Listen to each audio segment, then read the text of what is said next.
Yeah, sure. What was your meet today after the meeting? Before you come here and support the pipeline because it creates jobs. Good evening, everyone. I'm sure the unions are Alright, I think you got this sorted out now. Very good. Okay, before we get started, if anyone does need a restroom, if you go head out the doors to the your right hand side of the auditorium, go to the right, and the bathrooms will be on your left.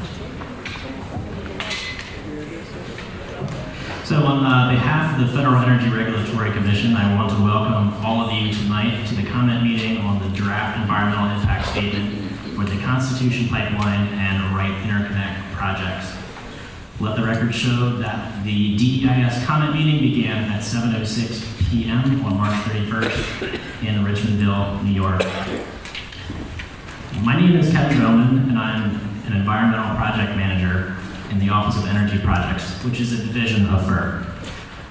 Also with me tonight, on my right, is Douglas Mooneyhan. To his right is Kelly Munoz, and to her right is Amy Gitchell with the U.S. Army Corps of Engineers. Also tonight, outside in the hallway, with representing FERC tonight is Lavinia DeSanto, Kim Seacrest, and Jen Ward. So the U.S. Army Corps of Engineers, the Environmental Protection Agency, the Federal Highway Administration, and the New York State Department of Agriculture and Markets are participating as cooperating agencies in the preparation of the EIS. I do want to thank these cooperating agencies for all their continued assistance with the NEPA review of these projects. So with that, I'm going to briefly turn things over to Amy with the Corps of Engineers, who will go over the core process and how it relates to the review of these projects. Amy? Good evening. My name is Amy Gitchell. I'm the chief of the Upstate New York section of the regulatory branch for the New York District, U.S. Army Corps of Engineers. I will be participating in tonight's meeting on behalf of the Corps of Engineers. The Corps of Engineers is here today to obtain information and evidence and ensure coverage of both the public's and the Corps' concerns to assist in the regulatory review of a permit application submitted by the Constitution Pipeline Company for the construction of the pipeline that was just described by Mr. Bowman. If constructed, the pipeline would require crossings of wetlands and streams that are considered waters of the United States and regulated under Section 404 of the Clean Water Act in both Pennsylvania and New York. The Federal Regulatory Energy Commission, as the lead federal agency, will make a decision whether to issue a certificate of public convenience and necessity to allow the construction of this project. The Corps of Engineers is neither a proponent for nor an opponent of the proposed work. Our role is to determine whether the proposed activity, in this case the construction of a 124-mile pipeline that would require numerous crossings of waters of the United States, is in the overall public interest. This hearing will play an important part in that determination. Please understand that we do not expect to answer questions from the audience in this hearing related to the proposal, as we are here to obtain information and your comments. Questions on the regulatory process in general can be directed to my staff in my office on another day. The New York District has issued a public notice for this project with the comment period closing on April 7th. The entire public notice, including all the attachments, is currently posted on the New York District website. The website address is www.nan.usace.army.mil. We do have some copies of the public notice without the attachments on the registration table. I highly encourage you to leave those for folks that don't have internet access, however, because everything's on the internet.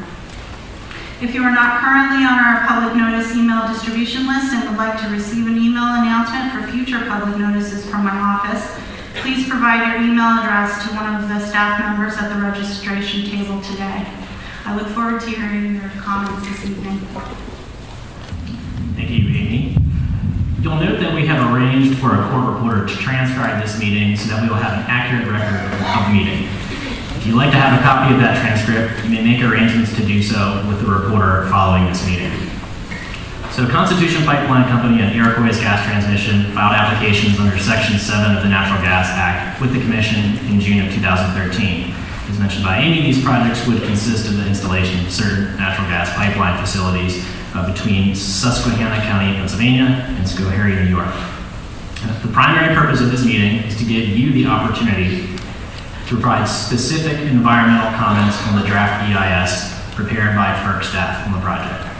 It will help us the most if your comments are as specific as possible regarding the proposed project and the draft EIS. I want to clarify again that the project is not being proposed by FERC. It is being proposed by Constitution and Iroquois. Rather, the FERC is the federal agency responsible for evaluating applications to construct and operate interstate natural gas pipeline facilities. Therefore, FERC is really an advocate for the process, not an advocate for the project. So during our review of these projects, we assembled information from a variety of sources, including the applicants, you, the public, and other state, local, and federal agencies, and our own analysis and fieldwork. We analyzed this information and prepared a draft EIS that was distributed to the public for comment. A notice of availability of the draft EIS was issued for this project on February 12, 2014.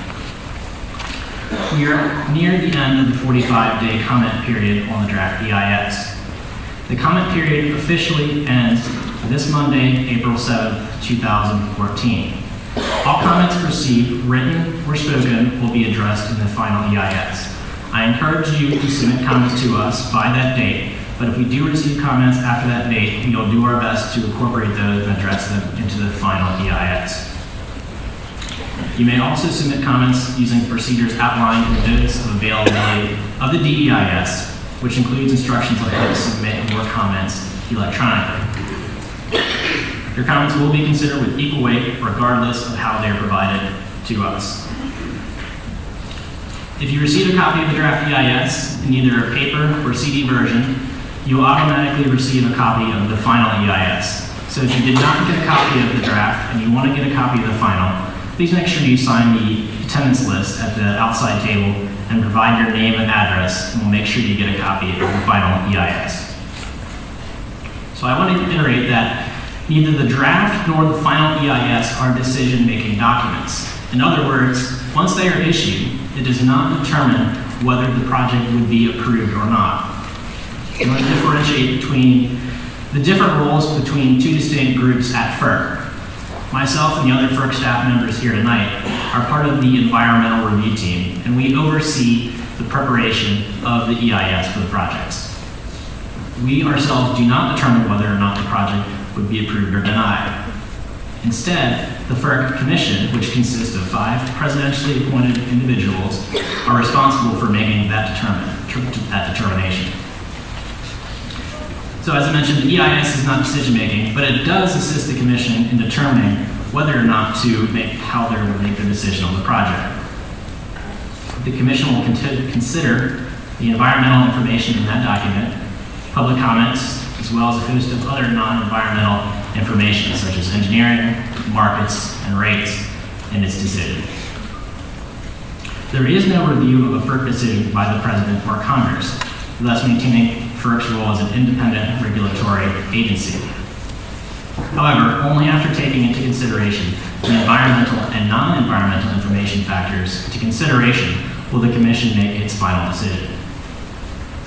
If the Commission votes to approve the project and a certificate of public convenience and necessity is issued, Constitution and Iroquois would be required to meet certain conditions outlined in the certificate. Subsequently, FERC environmental staff would monitor the project throughout construction and restoration. They performed daily on-site inspections to document environmental compliance in accordance with applicable laws and regulations, Constitution and Iroquois proposed plans of mitigation, and the additional conditions in the FERC certificate. Okay, so that's my overview of the FERC role. Let's stop talking about that stuff and move into the comment parts. Okay, so now we'll be going into hearing your comments. If you don't want to speak tonight, you can, or if you don't get a chance to speak everything that you had intended to tonight, you can still hand in written comments tonight using a comment form that we have outside the auditorium at the table. Additionally, you can mail that form into the Secretary of the Commission by following the procedures outlined in the Notice of Availability of the dEIS. Either way, your comments will be considered with equal weight. As I said before, this meeting is being recorded by a court reporter, so all your comments will be transcribed and accurately placed into the public record. So I ask that each speaker first identify themselves, and if appropriate, any agency or group you are representing.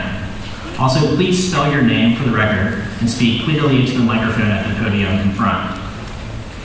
My number one rule is please show respect for anyone who is speaking. Due to the length of the speakers list, we probably have almost 100 people signed up. I'm going to please ask that you limit your comments to 4 minutes or less. This will ensure that we can accommodate everyone who has signed up to speak tonight. If you anticipate needing to go longer than that, I would advise summarizing your comments and submitting them to us tonight in paper form. If we have additional time at the end, we will take additional speakers that are not signed up on the speakers list.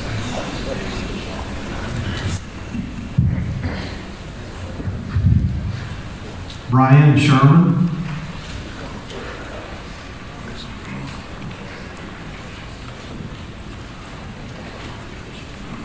Good evening. Brian, B-R-I-A-N, S-H-E-R-M-A-N.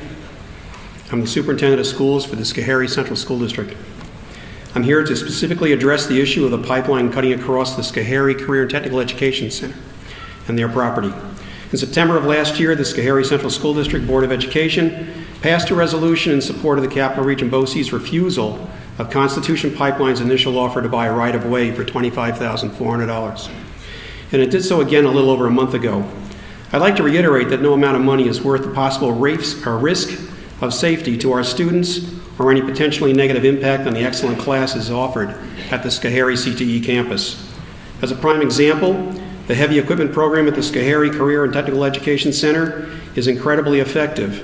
Just over a year ago, 6 students from that specific program went on to Alfred State College. This example is unprecedented and speaks volumes about the success of the program. Other students of the center routinely enter the workforce and other post-secondary programs. If the Constitution Pipeline project is cited as proposed, it would, in my opinion, jeopardize not only the safety of the students attending the CTE Center, but the future of this highly successful program. A route cutting across the area where our students practice with heavy construction equipment digging up the ground would be an accident waiting to happen. And if the students lose the valuable exterior classroom area, the program would have to be significantly changed from what it is today. Parents I have spoken with share the safety concern and may not permit their children to attend courses at the Schoharie CTE Center. This will interfere with successful, gainful employment of our CTE graduates and endanger future success of our students who would have opted to participate in career and technical education programs or be job and career ready.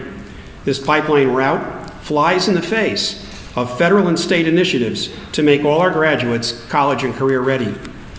Many in the community are not aware that once the route is approved by FERC, this allows the Constitution Pipeline to take property, school property, by eminent domain, which is more important for safety and security of our county and region, gainful employment of our children and a skilled labor workforce for our state, or changing the route of the pipeline off school property. Thank you for the opportunity to speak on behalf of the safety and security of our children.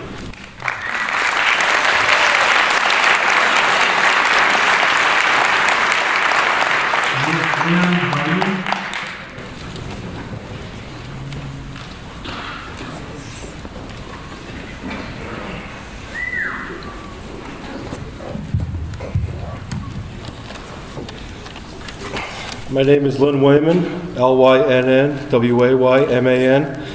I'm a member of Laborers Local 157 and Assistant Chief of the Summit Fire Department. This pipeline represents work for union trade as well as a lot of revenue for our communities. I'm here to support this pipeline as well as the environmental draft impact statement. I believe that the Constitution pipeline will help put a lot of work that is needed for a lot of union trade. Thank you.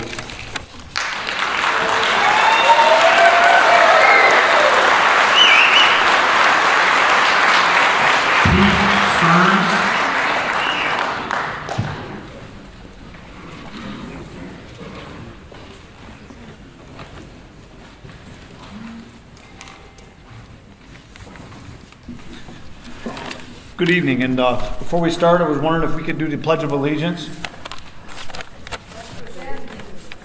Pardon? It's your time. Yep. I pledge allegiance to the flag of the United States of America and to the republic for which it stands, one nation, under God, indivisible, with liberty and justice for all.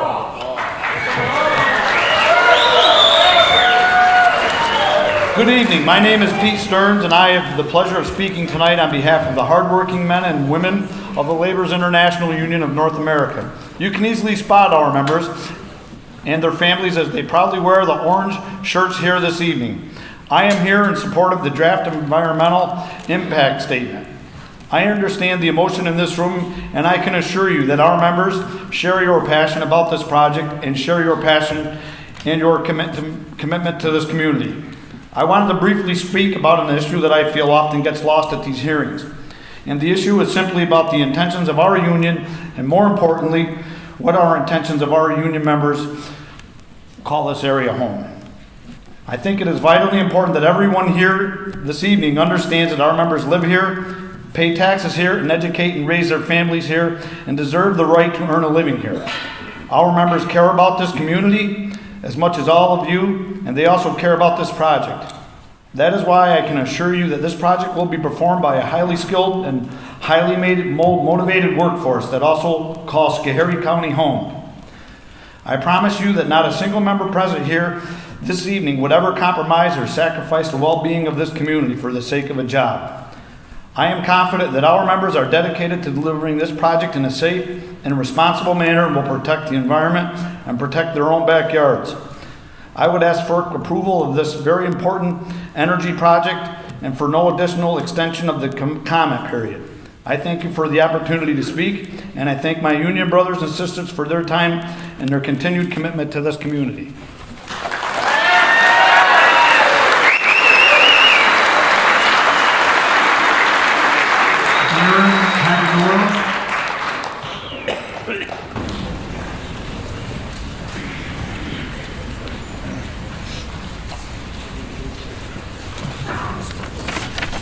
Good evening. My name is Darren Hagedorn, D-A-R-I-N, Hagedorn, H-A-G-A-D-O-R-N.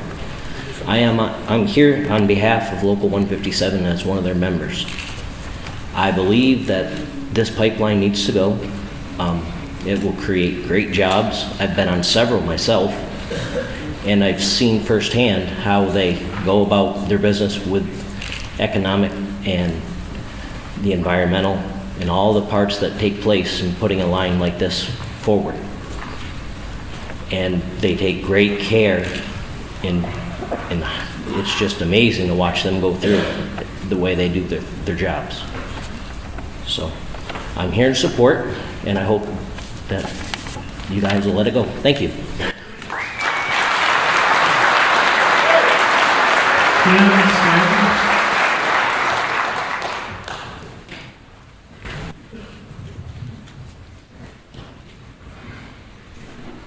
I'm Kenneth Stanton, K-E-N-N-E-T-H-S-T-A-N-T-O-N. First, I want to say I'm glad we just discovered the flag, and I'm glad to see that this is still America. I'm the founder of Stanton Family Farm LLC on Route 145 between Cobleskill and Middleburg. I started that farm after spending 4 years in the Marine Corps. My wife and I went on there in 1962. We bought the farm under contractor, and we had $50 in our pocket. Since then, in 2005, we formed Stanton Family Farm LLC. My wife, myself, a daughter and a son. And we've added a daughter-in-law too. Now in the future, there's 2 grandchildren that want to come in that farm. And one of them's here tonight going to speak to you. I'm opposed to this pipeline because of the way I've been treated by the land agents. First of all, they come across, well, I'd like to go back and say I own 1,000 to 1,200 acres in Schoharie, towns of Schoharie, Middleburg, and Cobleskill.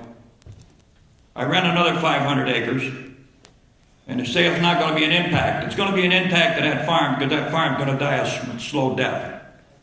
I'm a CAFO farmer. I'm in Ag District number 2, which I helped form many years ago. And to have eminent domain come across my land, it just seems like we're not in America anymore. Now that farm employs 5 full-time people, besides our working labor force that I just mentioned. And it brings to this county, and I'm not telling you like the land agent tells you, I'm telling you the truth, and I can prove everything I say.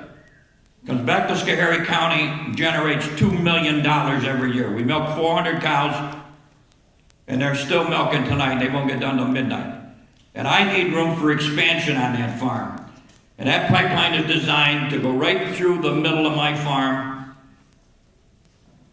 and I can't do nothing about it. I've gotten Ag and Markets involved. They came, moved the line over to the edge. I said, that's not good enough. I can't build over it. The agent says, well, you can work over it, and you're going to get 6 figures. I don't care what 6 figures is. No money can buy that. And I'm working with Ag and Markets at present for another line. Ag and Markets agreed that the line that I said going north, I originally wanted it moved north. And the land agent said, no, we can't move it north. It'll cost Constitution too much money. So I've been involved in 4 lines involving my property. They dickered back and forth. And finally I said to the land agent when they moved it south, and then now it goes right across my daughter's lawn besides, you have to talk to my lawyer. I'm not talking to you anymore. Don't come on my property. I want to thank Federal Energy Commission for this opportunity to speak to you. I have forwarded you much information that you have received or will receive in Washington. Thank you.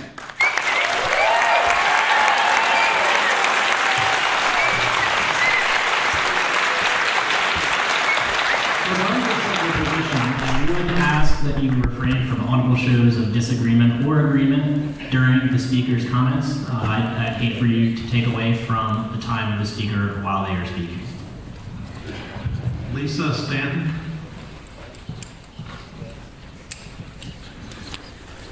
Hello, my name is Lisa Stanton, Lisa Stanton, and I am a partner on Stanton Family Farms, LLC. I'm Ken's daughter-in-law.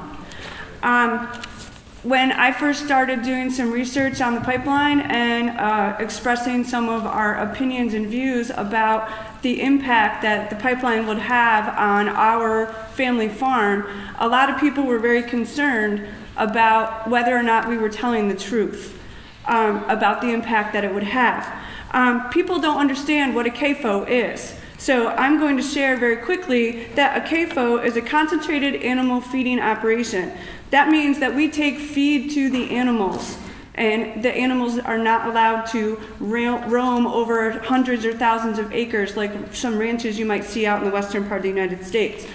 As part of the CAFO plan, we have many rules and regulations that we need to follow. It's a multifaceted plan. First of all, we have to follow a New York State pollutant discharge elimination system, and this is approved by the United States Environmental Protection Agency in accordance with the Clean Water Act of both 2003 and 2008.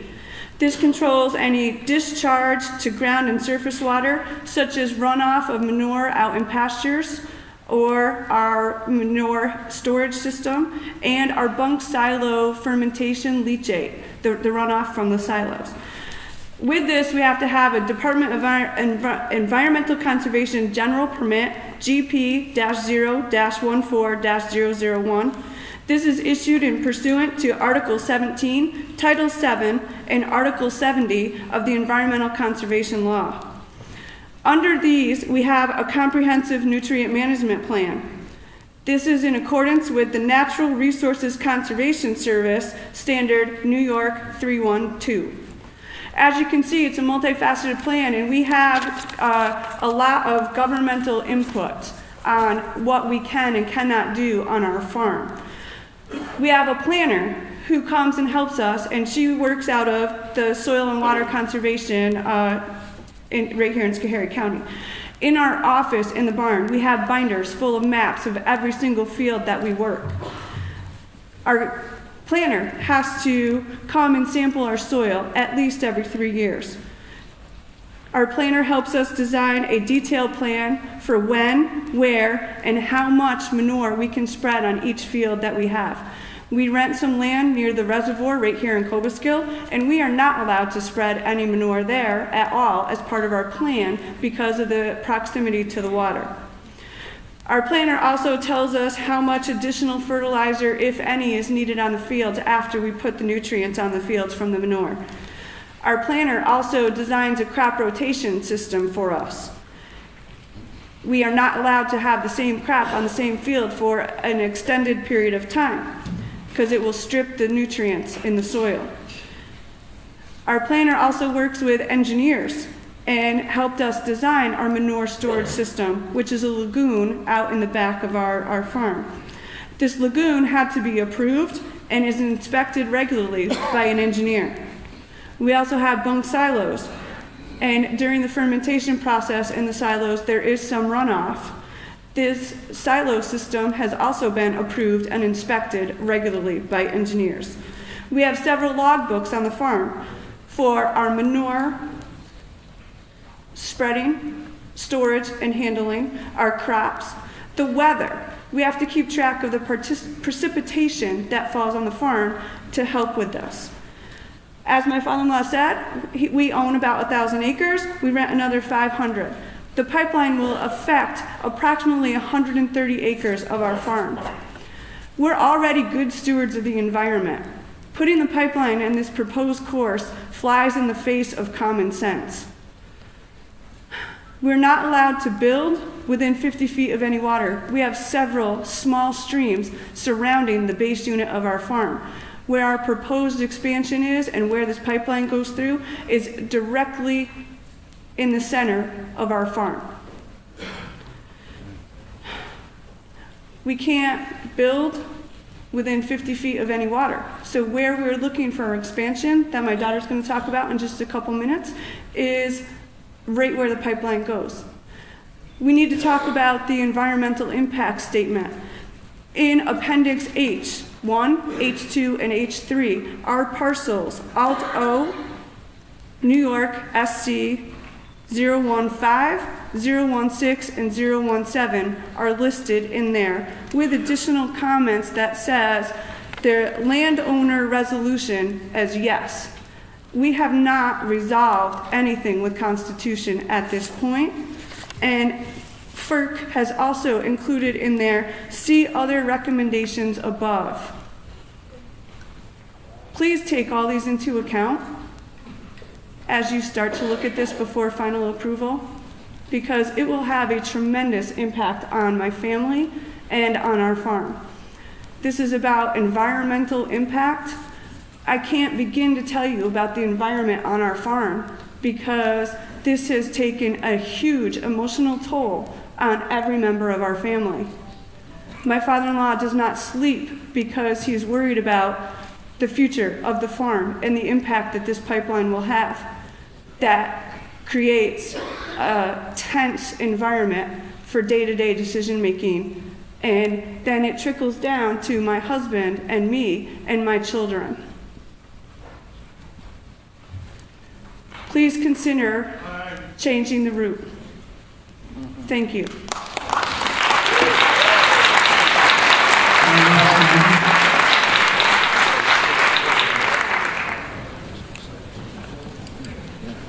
Hello, my name is Kayla Stanton, Kaylalastanton, And like my mother just said, I am the third generation on Stanton Family Farms, LLC. I have been in the barn since before I could even walk, and I've watched my grandfather build and expand on the farm. And the farm has actually built me as an individual. I remember scooping feed through feed carts in our tie stall barn to all the cows and milking in the tie stall barn. And now, when I get up at 2:30 a.m. to milk my cows, I don't know how that will be if this pipeline goes through. I have been in multiple clubs and organizations that I have been able to tour farms across the country. I have seen many ideas and learned about efficiency of many facets of the farm to bring back in order for me to expand the farm as I come back. And I have been instrumental in deciding our new $300,000 parlor because of what I have seen and researched throughout these organizations. And I have also been planning our new calf and heifer facility that where we want to put it is right where the pipeline wants to go. And this is the future of our farm. We need to expand to keep farming. This next fall, I am going to go to Morrisville State College and have a dual major in agriculture business and dairy management.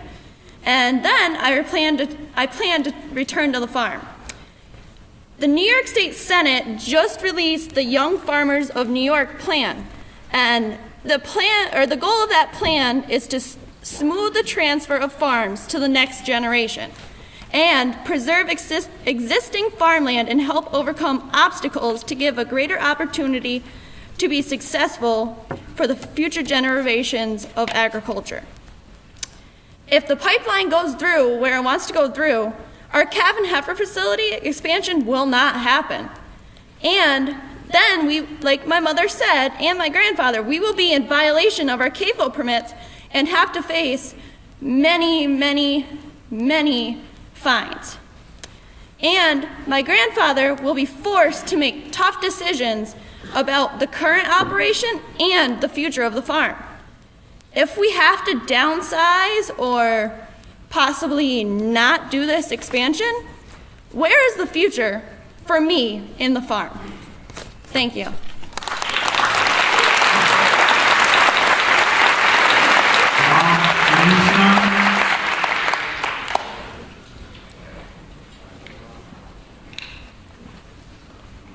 Bob Themestone, not sure if I'm saying that last name correctly.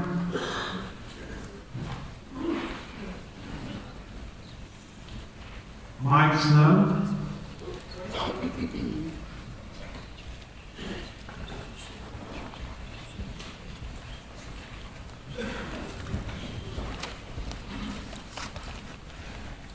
Good evening. My name is Bob Firmstone, spell it Firmstone. I'm the Secretary-Treasurer Business Agent of Teamsters Local 693. Teamsters represent about 150 local pipelines across the southern tier of New York State. These members are highly trained, experienced, and qualified to do the job safely. My members about the local environment, they enjoy hunting, fishing, and other outdoor activities, and are trained to protect the environment. This project will bring much-needed jobs to the area with good wages and good benefits for local residents. This project will be good for the economy, helping local merchants such as restaurant holders, local suppliers, and hotels. It will also lower utility costs and taxes for local residents. This project is a win-win for New York State. This is why Teamsters Local 693 supports this project 100%. Thank you. Mike Snow.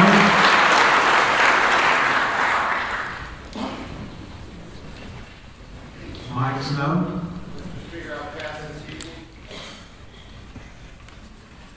Let the record show that Mike Snow said he would pass. David Stacey.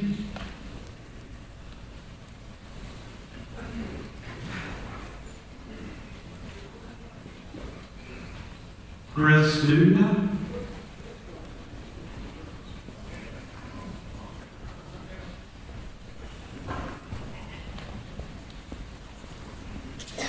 Yeah, good evening. I'm taking David's time. My name's Tom Toomey, Toomey. I was born and raised in upstate New York, and I believe in American energy for America. I've worked on pipelines since 2008. I worked on the Millennium Line. I've worked on directional drills. I've worked on a lot of environmental crews, and environmental is one of my favorite crews to work on. I know that everybody I've worked with takes great pride in what they do, and we worked sometimes. We did whatever had to be done, whether it was handling a situation or preparing for the worst before something happened, before heavy rains, just whatever it took. I'm also a landowner. I've got beef cows, and I've worked around all kinds of farmers in Pennsylvania, and I've never talked to a single one of them that has had a problem with gas drilling or with pipelines. So I have a power line that runs across my property. It doesn't make me real happy, but if I don't have that power line there, people are not going to have electricity. And if you take away these people's electricity, you take away their gas, their oil. Pipelines supply everything in this country. These people are just ignorant to that fact. I've met people that don't even know that they have natural gas in their homes, and they're shocked to find out. They're just plain ignorant to the fact of what energy does for them in this country. Thank you.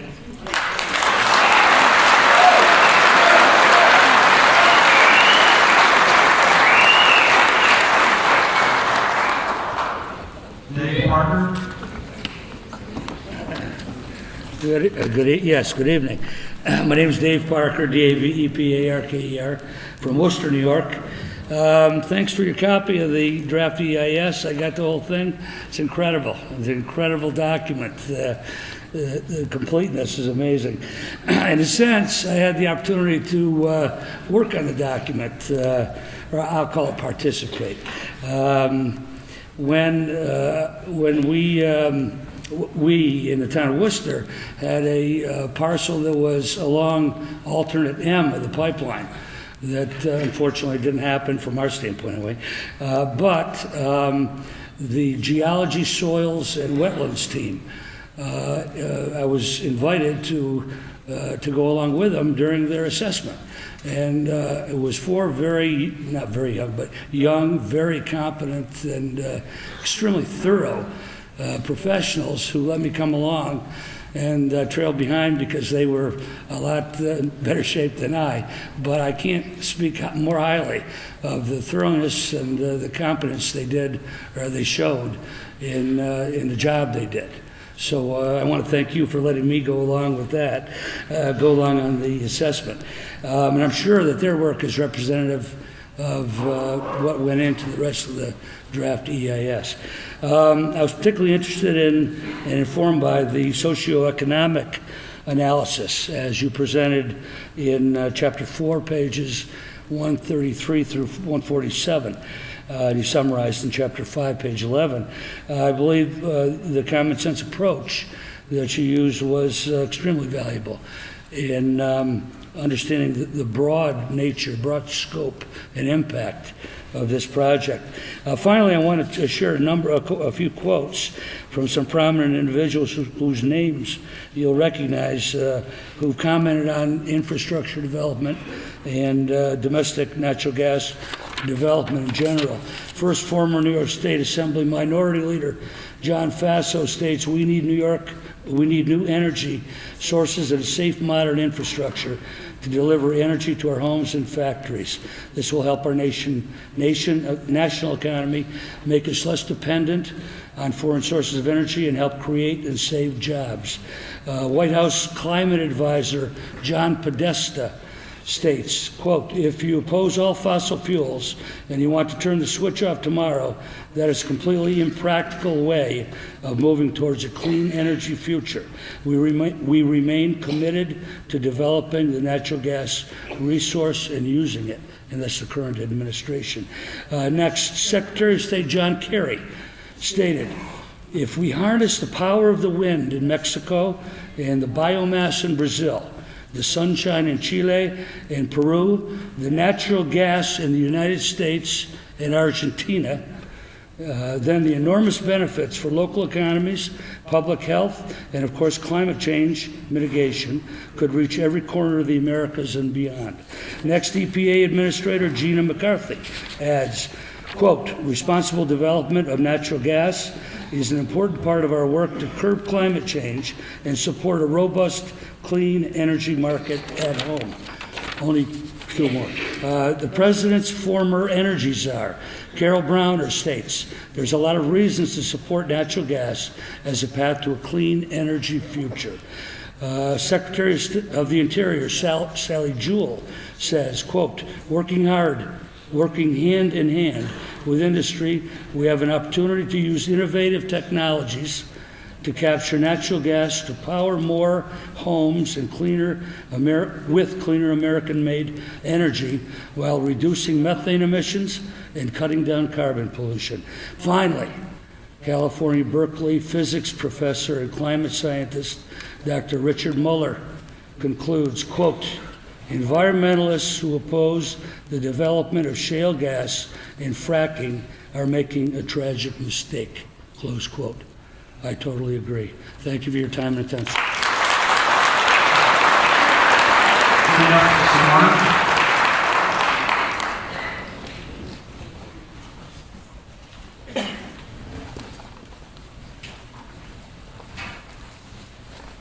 Jeff Stark, Jeff-Stark.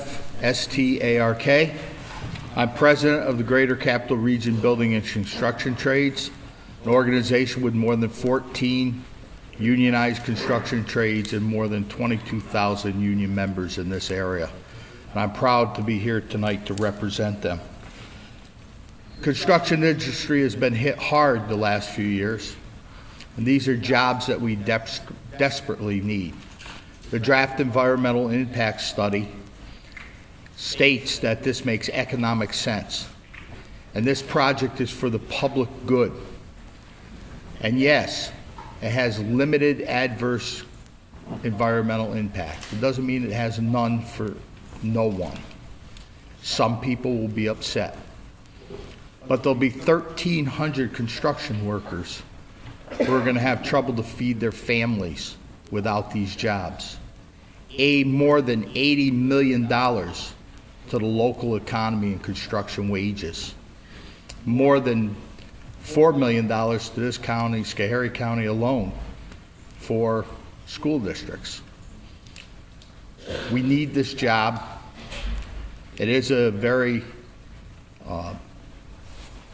emotional roller coaster, but this project needs to go through and needs to be supported for the public good.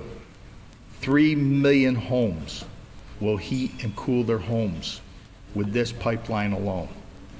That's the public good. That makes economic sense for the public, and that is limited adverse conditions. So I urge you to support this project. Thank you very much.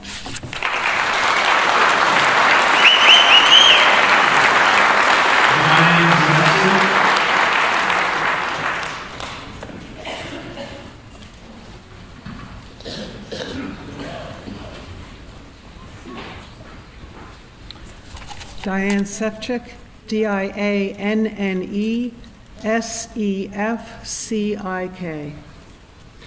I live in Westerlo in Albany County, New York. The Iroquois Pipeline, party to the Constitution application, runs through my town. The Tennessee Pipeline is only a few miles away in Bern.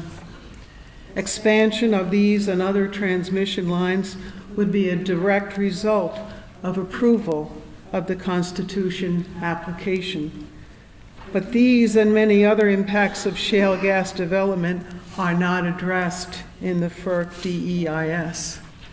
And it's not in my comments, but I just want to note, in 1996, Iroquois officers pleaded guilty to felony charges for environmental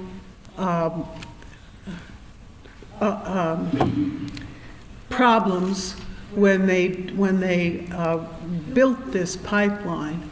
They were fined $22 million at that time for these infractions, and that at that time was the second largest fine for any company except for the Exxon Valdez spill several years before. This dEIS overwhelmingly serves the oil and gas industry. You can throw a dart at almost any point on any page and find ample justification for criticism. In my opinion, it is so flawed, so incomplete, and so biased in favor of the oil and gas industry that FERC should recuse itself from creating this or any other EIS and stick to regulating standards and processes identified by truly independent environmental and energy consultants. The basis for this proposed project was stated in the executive summary was this. It was developed in response to natural gas market demands in the New York and New England areas and interest from natural gas shippers that require transportation capacity from Susquehanna County, Pennsylvania to the existing Tennessee Gas Pipeline Company and the Iroquois systems in Schoharie County, New York. This misrepresents the end market scope. Domestic markets are not the only and perhaps not even the primary markets for shale gas development. Projects are already underway to export natural gas to Canada and liquid natural gas to more distant markets. For instance, Iroquois and its reverse flow to Canada, Spectra Energy, Liberty LNG and its proposal at the Port Ambrose Deepwater Terminal, and the U.S. Department of Energy has granted the first ever LNG export permit to Dominion Resources. Justification for enduring the impacts of shale gas development in the U.S. has included energy independence, energy security, domestic energy supply, and bridge to renewables. The oil and gas industry, however, has clearly signaled its intention to export natural gas products, including highly volatile liquid natural gas. This is motivated by higher prices paid by international versus domestic markets. It does nothing to protect U.S. energy independence or non-renewable domestic reserves. It does not improve energy security, and it undermines incentives to develop renewable technologies. Domestic and global endowments of air, water, land, and energy are not being preserved and managed for the common good. They are being sacrificed and exploited for private gain and geopolitical agendas. Please finish up.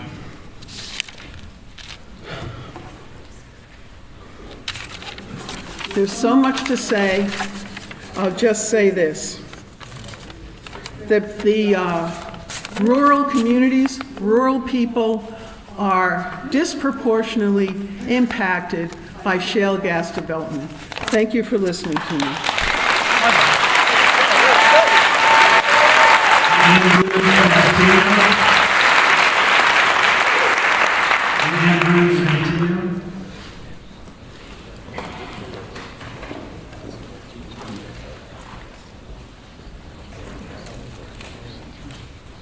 Hello, everyone. I just first want to thank you all for having this and allowing people to voice their opinion for and against.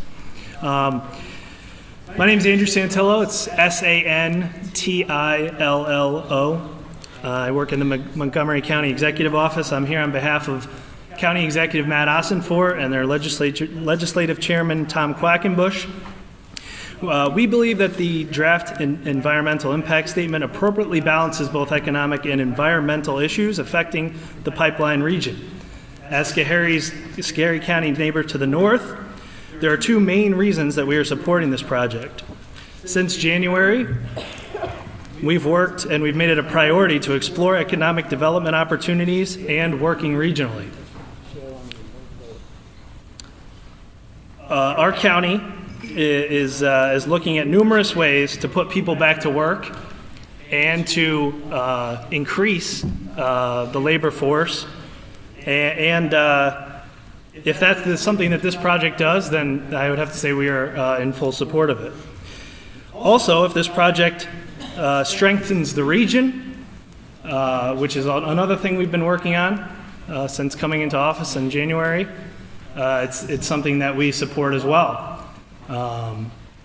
If Schoharie County benefits from this, if those people go back to work or get more work, and that somehow makes their lives better, Montgomery County, and we've already been working on intermunicipal agreements with Schoharie County, with Otsego County, with Fulton County to make this region a better place and a better place to live. We have a pipeline, the Iroquois pipeline. It runs through Montgomery County. It was put in 1992. And this pipeline, if it does what it's supposed to do, which is put people to work, strengthen the economy, and strengthen this area, we are fully behind it. And thank you very much.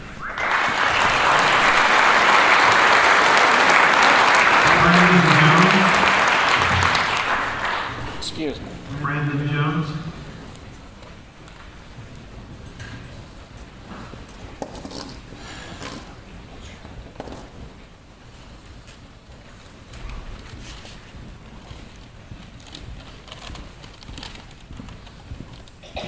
Hi, my name is Brandon Jones, BRANDONJONES. I am a member of the International Union of Operating Engineers, Local 158 out of Glenmont, New York. I am here to support the Constitution Pipeline.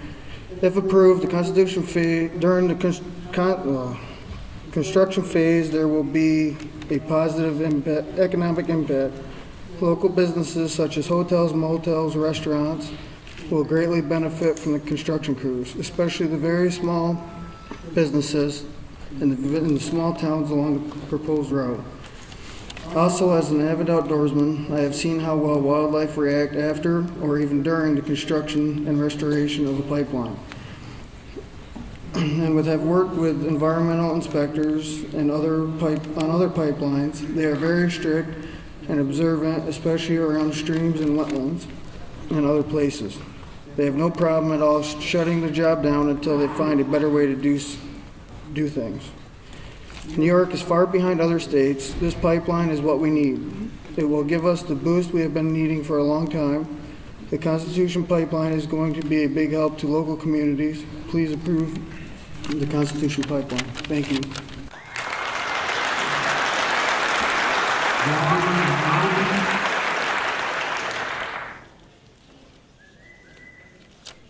My name is Robert Need, ROBERTNIED. I'm a member of the Board of Directors of the Center for Sustainable Rural Communities, a 501c3 nonprofit New York corporation serving Schoharie, Otsego, Delaware, Schenectady, and Albany counties. As a nod to my union brothers and sisters, I'm a proud 25-year retired member of IBEW Local 827. Our organization, by its charter, is committed to building vibrant, livable, sustainable rural communities with access to the arts and technology and encouraging environmentally compatible economic development. However, for the last 18 months, we've had very little time to do any of those important initiatives.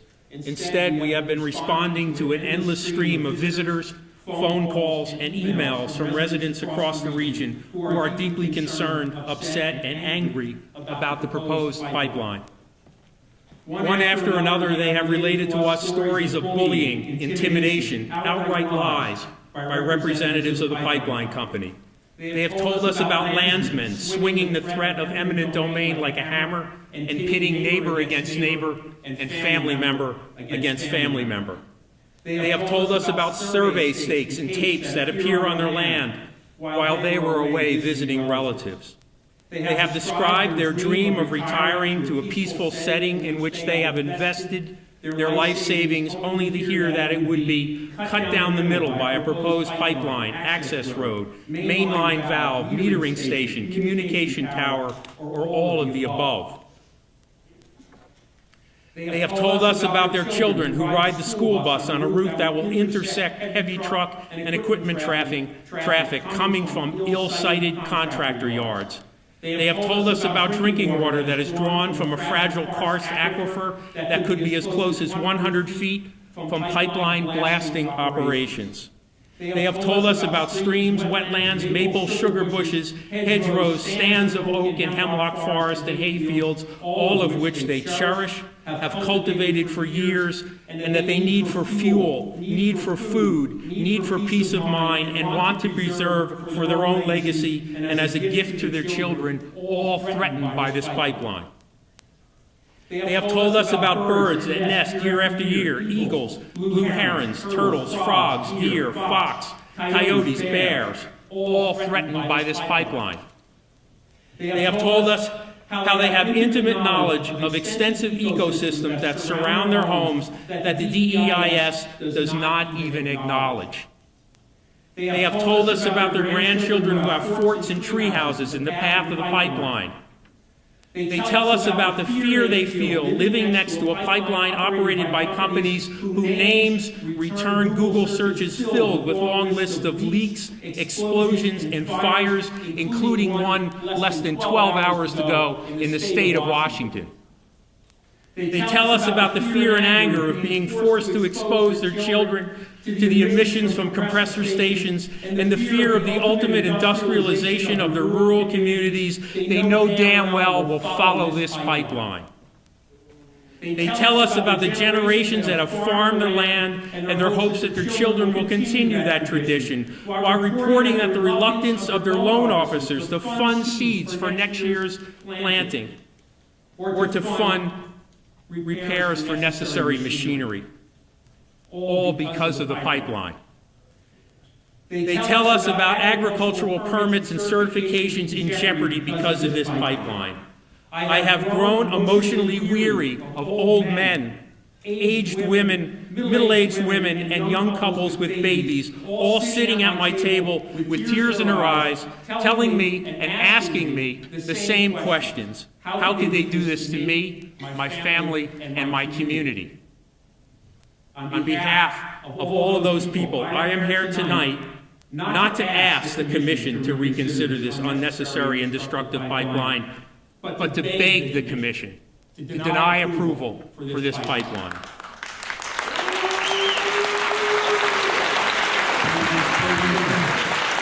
I stand in front of two federal agencies and I stand in front of two federal agencies this evening, and I suspend my pride and my ego, and I beg you. Place the safety of those people, their property, their cherished environments, and their dreams above the profits of an industry that cares nothing about them.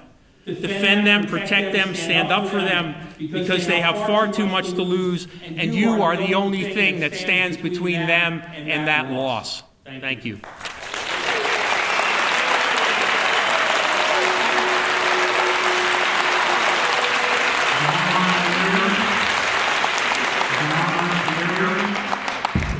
Oh my Lord. It's got no stones. It's humble. Don Perry. Angelina Martinez.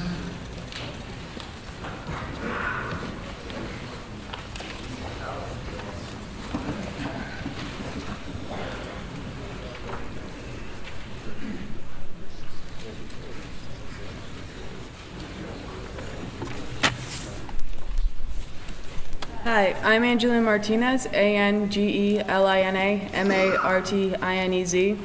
I'm a student at Schoharie and Career Technical School. When I first heard that someone was proposing to run a gas pipeline through our school, I thought it was a joke. You wouldn't run a pipeline through the middle of a high school social studies class, so why would you think it's okay to run it through our campus?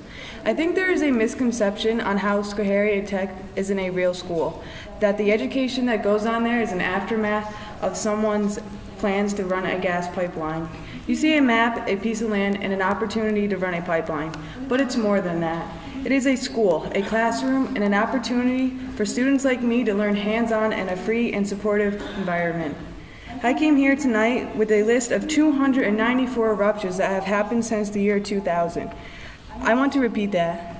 There have been 294 pipeline ruptures in the past 14 years. Please don't let our school be number 295. Go around the school. I don't have an opinion of the pipeline either way, but please, for the sake of our education, keep it off our school.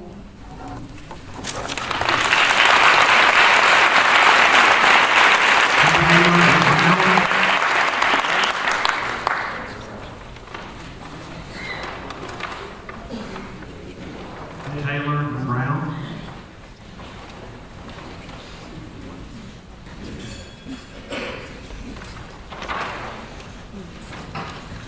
Devin Smith.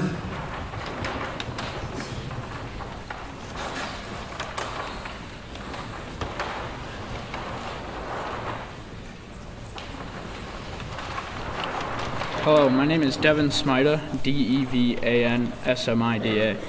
I'm a student currently enrolled in the Schoharie Career and Technical Center's Heavy Equipment and Commercial and Residential Construction program. I'm also a volunteer firefighter with the Schoharie Fire Department. Last year, I took a course for the Schoharie Fire Department explaining gas pipeline safety and the dangers involved if one should rupture, if there should be an explosion, and that concerns me. But what I'm more worried about is the impact of the right-of-way on the future of students in the heavy equipment program. Out in the field, we learn grading, diversion, digging ponds, clearing, and growth of all the surrounding environment. That would be taken away if they took the land for the pipeline. I really think this program set me up for success. I'm planning on attending SUNY Cobleskill or Delhi for a diesel tech program, and everything I've learned in the heavy equipment program really prepared me for that. If the land is taken for the pipeline, it's going to limit the experience for the students coming through in the following years. You can't just move everyone closer together and think that you're going to get the same kind of experience. It's not going to happen. Eventually, you're going to run out of room to train, and the training you will be doing is low quality. The training that I've taken here is leading me for a job in the future that's going to be needed. But if the class changes because there's less room, those students won't have the same type of experience that I got for the job. I want other students to be able to get as good of an education as I have got at Schoharie Career and Tech School. I thank you for your time and respectfully ask that you move the proposed Constitution pipeline. Thank you.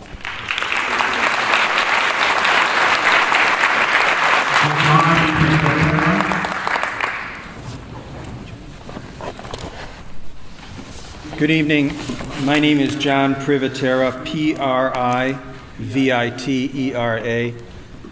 I am a lawyer at the McNamee Law Firm in Albany, New York, and I am here tonight to speak specifically to the dEIS on behalf of the Capital Region Board of Cooperative Educational Services.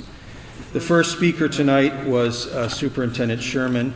You've heard from several students about the pipeline crossing the Career and Technical School. I want to put that in context here. The school owns 63 acres, and only about 30 of those acres are available to teach because there's a gorge and creek that runs through the property. About 7 of the remaining acres are taken up by buildings and grounds.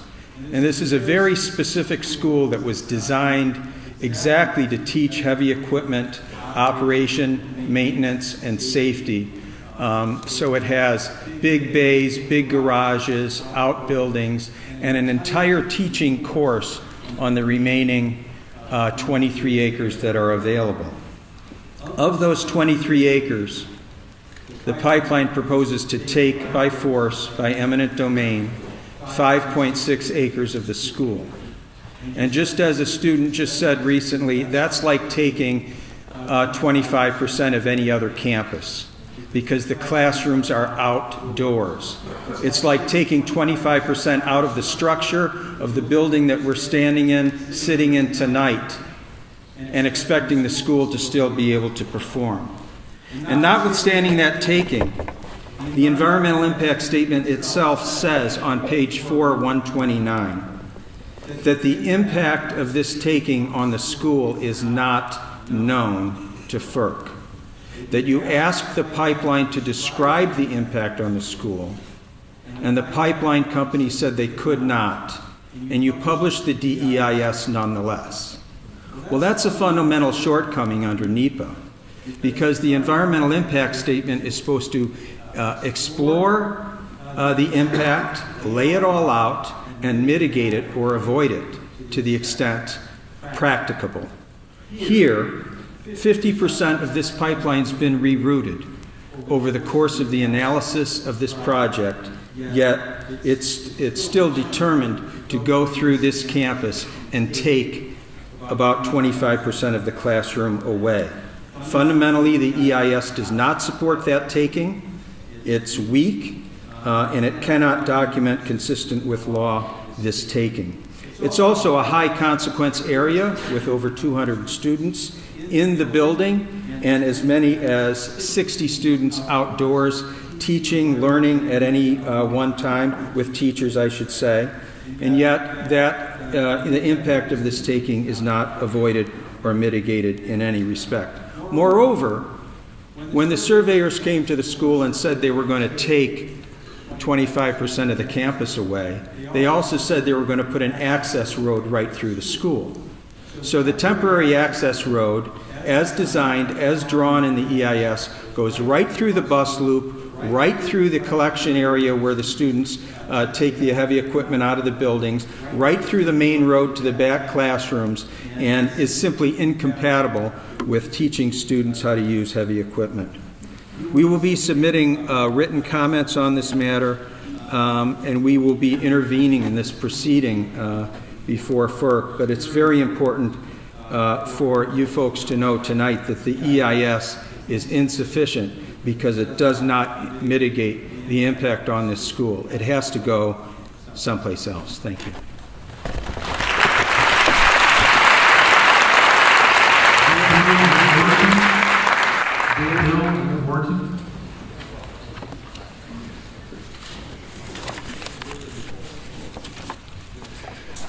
Hi, my name is Bill Morton, Billmorton. I am representing the Village of Middleburg as a trustee. In a motion to intervene, Patricia J. Denoyers, attorney for the New York State Department of Environmental Conservation, stated on August 17, 2013, on behalf of the department, she said that since the location of the proposed project route has a high potential for development of natural gas extraction from Marcellus and Utica shale formations, the draft EIS must evaluate the cumulative impacts associated with these potential activities, end quote. The Village of Middleburg has two principal concerns relating to the cumulative impacts of gas drilling and fracking. First, the potential contamination of Middleburg's water supply, and secondly, the probable adverse impacts of drilling and fracking on tourism. First, according to Lane Christensen Company, a company involved in the hydrogeology of water wells, Schoharie Creek is the principal source of water for the village's water supply. Thus, it is critically important to prevent Schoharie Creek from becoming contaminated with the highly toxic chemicals associated with drilling and fracking. According to the literature, about 7% of the wells which are drilled for gas and fracking fail. This failure is associated with failed well casings. Where is this likely to occur in Schoharie County? This uncertainty is too great a risk for Middleburg. The village does not want gas drilling and fracking to occur anywhere in the Schoharie watershed upstream from the village's water supply. Should the water supply become contaminated, where will the water come from and who will pay for it? This same principle has been applied to the New York City watershed, where drilling and fracking have been banned. Middleburg is opposed to the Constitution pipeline in that it will facilitate gas drilling and fracking in the watershed upstream from Middleburg. Secondly, Schoharie County is among the most scenic and historically rich counties in New York State. Tourism, subsequently, has become a critical component of Middleburg's Main Street economy. New York State Route 30, which cuts through the heart of Schoharie County, has been designated by the New York State Legislature as the Timothy Murphy Trail.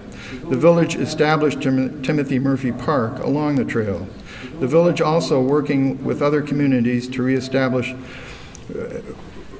New York State Route 30 as the Timothy Murphy Trail and Scenic Byway.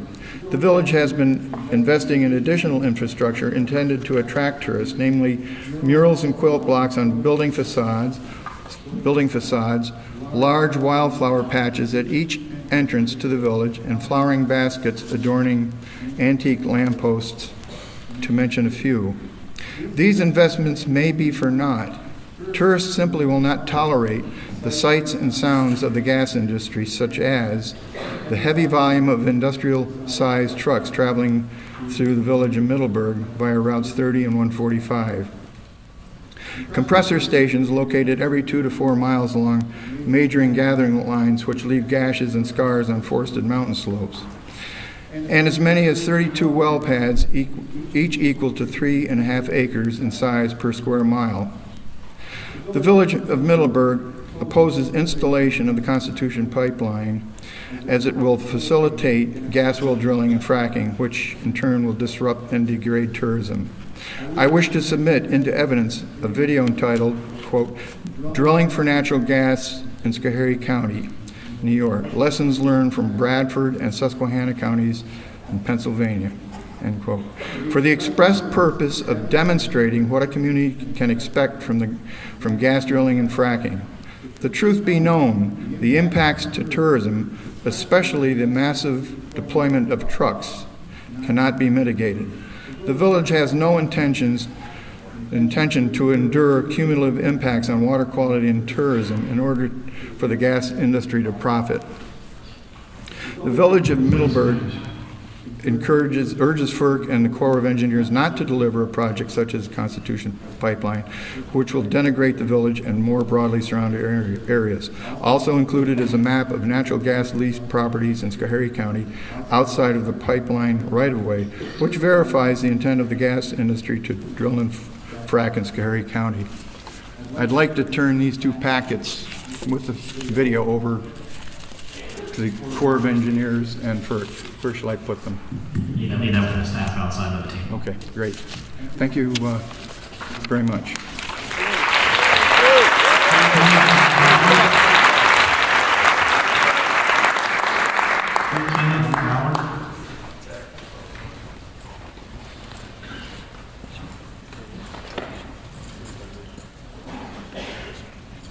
Matt Johnson.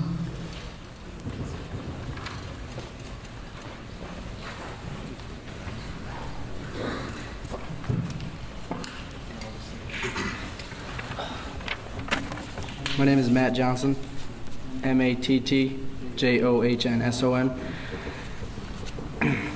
I'm a student in the BOCES Career and Technical Schools Heavy Equipment, Commercial and Residential Construction Program. I'm here tonight to respectfully ask that the Constitutional Pipeline not run through our Schoharie campus. In addition to the safety risk of placing a pipeline on the school's ground, there's also the fact that it will affect the class itself. In fact, I can't see how BOCES would be able to offer the equipment, commercial, and residential construction program in the way that I'm taking now if the land was taken for a gas pipeline. I know it may seem like there is a lot of land out at our school, and on paper it may seem like the pipeline wouldn't take up much space, but that's our classroom.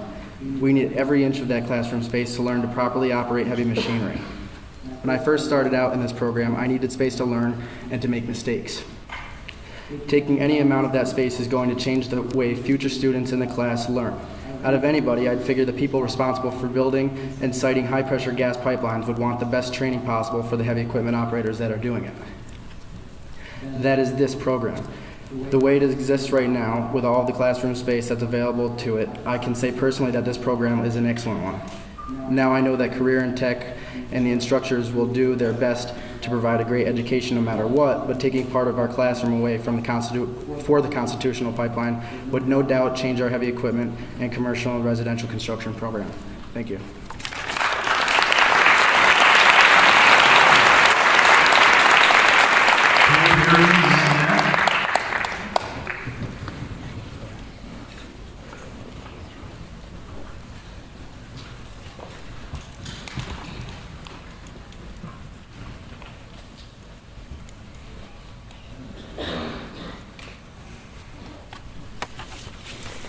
Hi, my name is Terry Sweat, Terryswett.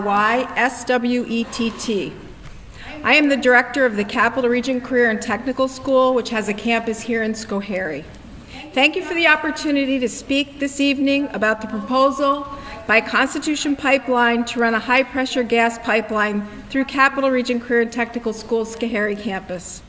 Career and Tech is a Middle States accredited and New York State Education Department approved school operated by Capital Region BOCES.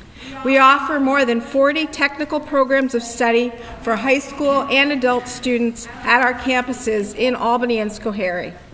Hands-on learning is the hallmark of the Career and Technical School experience.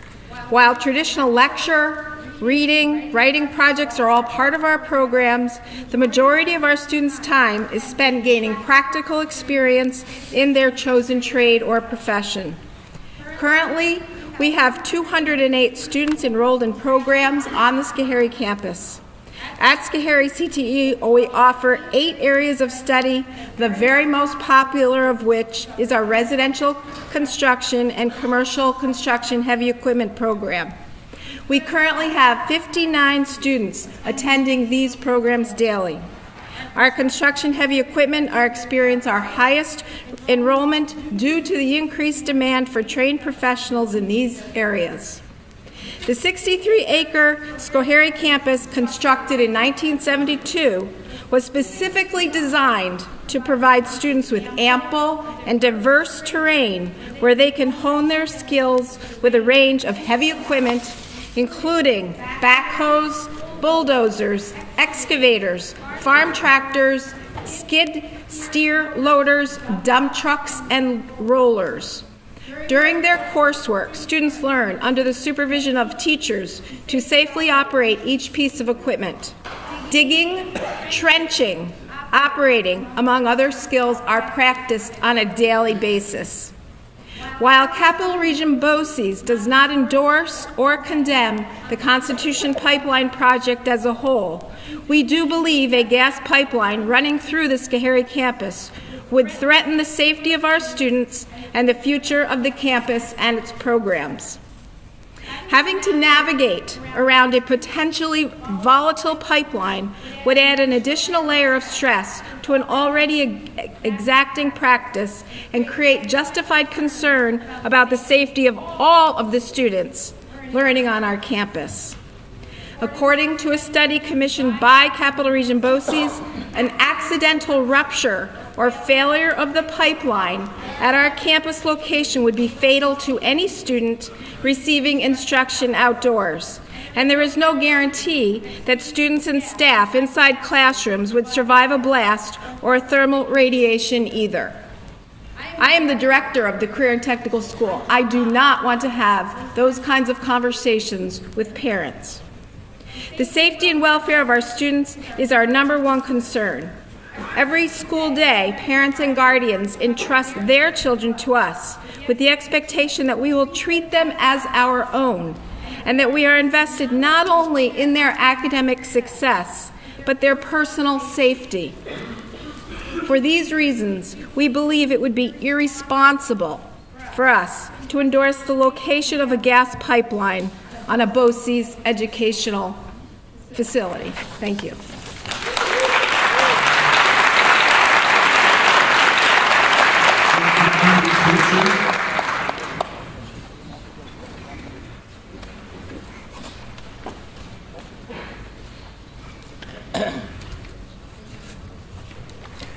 Good evening, ladies and gentlemen. Thank you for the opportunity to speak.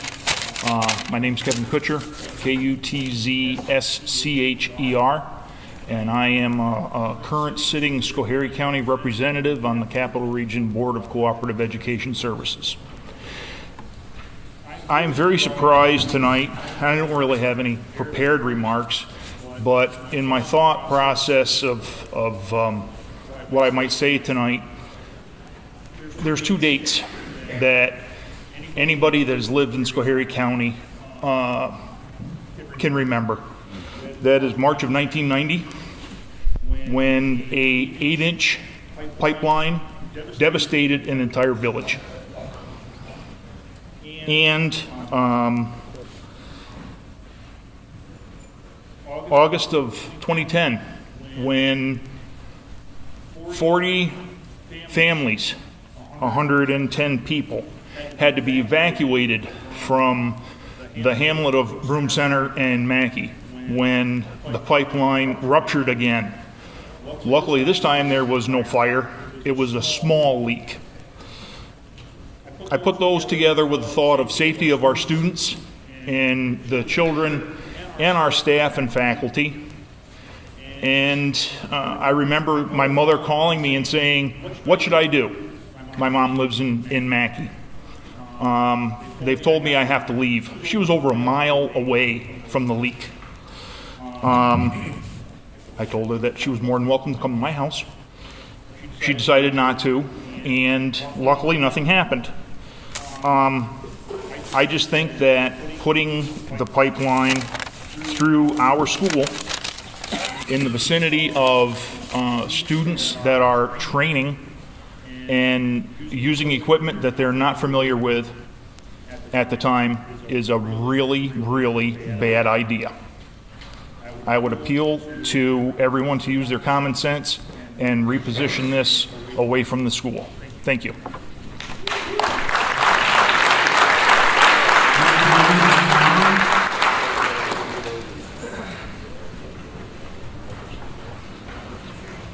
Megan Allen.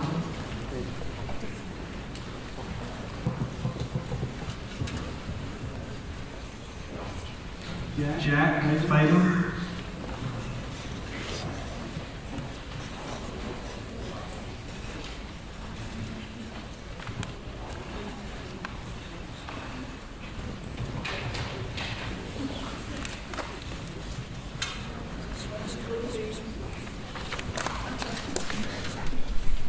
Good evening. My name's Jack Phelan. It's Phelan. And I am the current president of the Capital Region BOCES. I'd first like to read the letter, a letter from our superintendent, Charles Dietrich, who could not attend tonight due to other commitments. I'm writing to express my opposition to Constitution Pipeline Company's request for a right-of-way through the Capital Region BOCES Career and Technical Ed Schools Schoharie campus for the purpose of siting a 30-inch natural gas pipeline. For historical perspective, I would note that Constitution first offered Capital Region BOCES $25,475 for a right-of-way for the pipeline to run through Schoharie campus. This offer was declined by our Board of Education on September 13, 2013.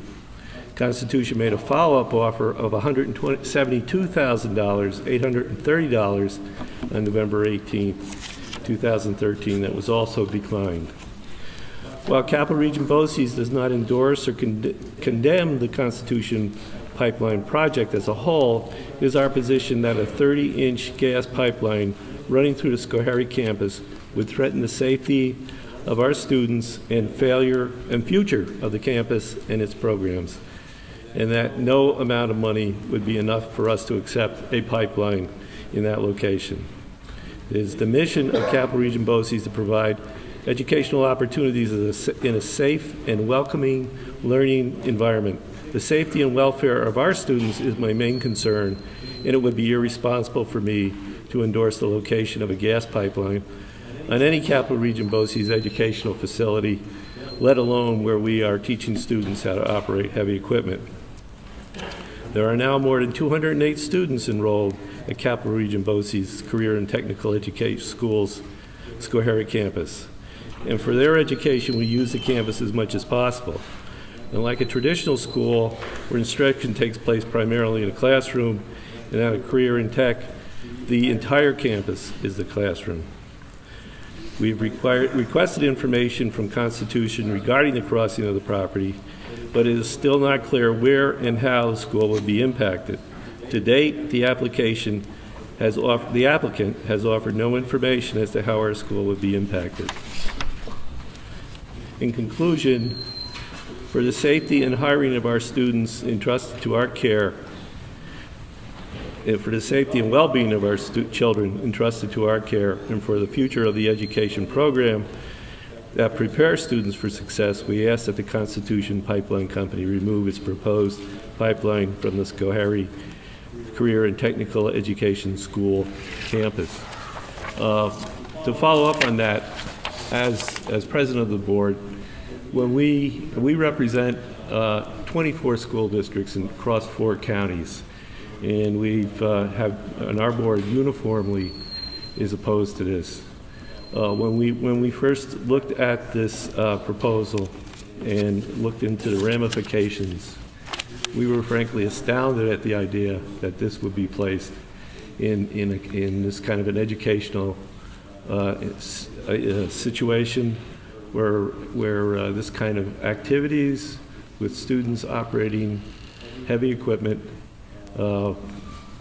and which would endanger the pipeline in ways we don't know. There's also been, this area also has, as anybody knows who's experienced the recent heavy storms and hurricanes and the topography of this area, which is slopes and has a lot of slopes and is along I-88. That there have been a lot of washouts in this area, Schoharie County, and this pipe would be subject. We fear also, beyond all our other concerns, would be subject to wash and being exposed to the elements in ways that cannot be predicted now. So, in closing, please consider our concerns for our students and have this pipeline moved to another place. Thank you.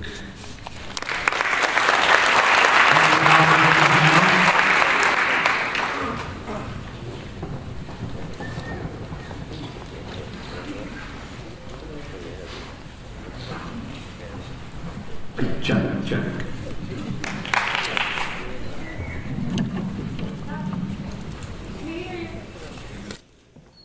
Howard H-O-W-A-R-D, H-H-A-N-A-Y. I am co-founder of the Concerned Citizens Drive 3. First, I'd like to say that the presence of the children behind me are very encouraging and very inspiring. And I can only hope that their enthusiasm would rub off on the children located throughout Delaware County.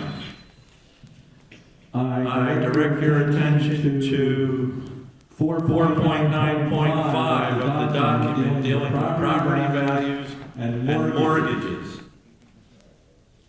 4.9.5. Now, how many people here tonight have tried to sell a property in the state of New York? What's the biggest problem? I'll tell you what the biggest problem is. The biggest problem is that the people on the other end can't find a mortgage. How many times have we been on the phone with the broker and we're saying, are they coming up this weekend? They're supposed to come up on Sunday. Are they going to be here on Sunday? Well, I'm sorry, Mr. Jones, but the buyers can't find a mortgage. If you talk to any broker in any state in the country, they'll tell you New York State real estate is the toughest state to sell a house in the country. When you add in pipeline agreements and land lease agreements and easements, you open yourself up to a whole other set of documentation, making a very difficult situation next to impossible. Now 4.9.5, I'm not going to read that to you because it'll take up the rest of my 4 minutes. But I would paraphrase and say we received comments regarding the potential effect of the property and pipeline on property value. Specific issues mentioned include the evaluation of property encumbered by a pipeline easement, being the responsible party for property taxes, insurance issues, and they give 3 or 4 paragraphs with timber laws. etc. Land values are determined by appraisals, taking into account objective characteristics of the property, such as size, location, and any improvements. However, subjective valuation is generally not considered in the appraisals. Well, let me state right here, right now, that if and when I sell my property, I will be using subjective valuation. And I can't think of one self-respecting New Yorker that would ever sell his or her property to a pipeline company from Oklahoma for a value that you deem worthy. Now, listen up. This is the good stuff here. Williams Partners submitted 3 studies to prove their point, and once again, they failed miserably. They submitted these 3 studies. The first is a study called the Distant et al. of 2011, which looked at the effects of natural gas transmission in the state of Arizona. That has nothing to do with New York State real estate. This next one, study number 2, is really going to blow your mind. Studies conducted by PGP Valuation Incorporated, Palomar Gas Transmission, and Eco West in the state of Oregon on the LNG project. Now, what makes this unique is the gas company owns all 3 entities. The gas company basically owns the study. It's like Motor Trend Car of the Year is always a Chevy, because Chevy owns the magazine. You'll never find a Dodge as the Motor Trend Car of the Year. Well, this particular study in Oregon reflects the view of the gas company. They give 3 bullet points to prove their point in this study. There was no measurable long-term impact, and this one is really one I have to take issue with. Interviews with buyers or brokers indicated no measurable impact on the value or price. Well, I would have to state right here that right now that I know you didn't interview buyers or brokers along the 124-mile Constitution pipeline route because you're not even allowed on 62% of the property. Study number 3 is the Hansen et al. 2006 from the state of Washington, which studied effects of the pipeline accident the further you got away. And I will end with this. To the comment on the Hansen et al. In particular, I feel that it is overstating the obvious. The further away from an accident you are, the more return on your investment. But make no bones about it. My property located 10 miles from your accident will devalue every bit as much as the property located 200 feet away from the one that you obliterated during the explosion.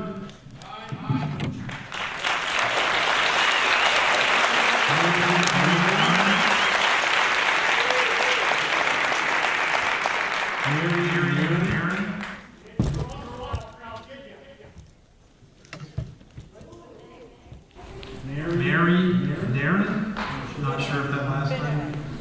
Mary Finneran.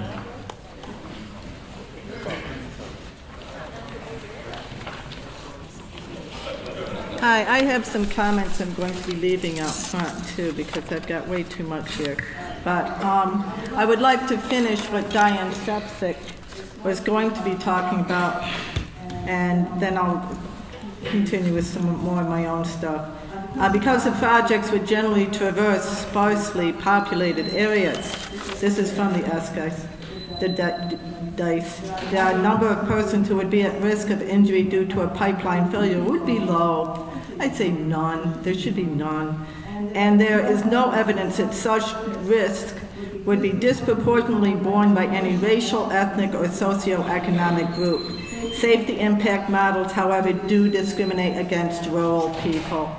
This is clear in the federal standards cited in the dEIS, as well as in New York DEC proposed LNG regulations. These standards provide greater protection for urban populations. All people, however, regardless of where we live, seem to be regarded as collateral damage in the scramble for profit and political advantage, especially when you consider that they are going through a school. What kind of consideration is there that these people care at all about the people over profit? None.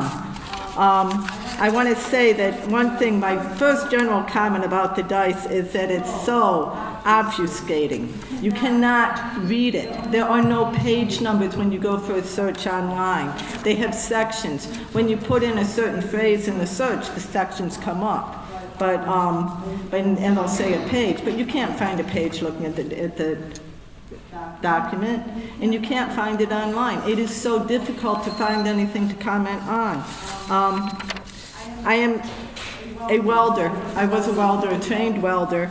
I am extremely concerned about unverified but first-hand reports to me that welders on the pipeline in Pennsylvania are being trained on the job. Not all, but some. That's like training a pilot on the job flying. As a trained welder who studied for more than 1,000 hours in arc, MIG, TIG, and flux core welding, and who worked as a girth welder in the round on compressors for air conditioning units, some between 8 and probably 20 inch in diameter. Some of them were automatic welders, some stick and some MIG. I am very concerned about that welders be ASME certified, as the dEIS indicates they should be. If welders are being trained on the job, you are just asking for some of these explosions that people are talking about. I am also very concerned about welds done on site due to the difficulty in keeping inclusions out of the welds. I question the testing that will be done and if it will be on every bead, on every pipe. I really actually should just probably throw this all out, because this is just another case of where the people are being just bulldozed into this. And I really do feel sorry for these people here who have the signs on that their jobs are on the line. Well, the lives are on the line. And these pipelines are just a case of that. I wonder, there's certain things in there that just mentioned very briefly. Iroquois anticipates using a combination of nitrogen and water from municipal sources for hydrostatic testing. This is on page 66, section 216. I am concerned about the lack of detail concerning why the Iroquois pipeline group should change for their hydrostatic testing. There's nothing in there about that. I also wonder how much the Iroquois is involved in the construction, whether a separate environmental impact statement will be written regarding the connection between the Iroquois. Soil. I am very concerned about environmental harms to soil.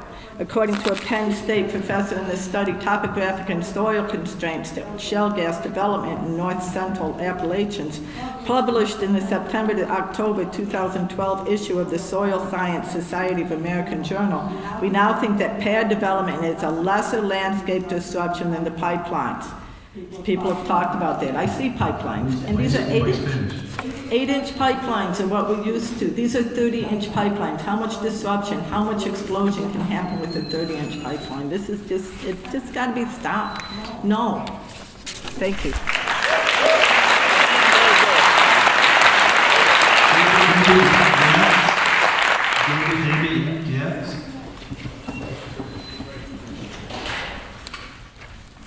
Good evening. My name is Deborah Getz, D-E-B-O-R-A. G-E-T-Z.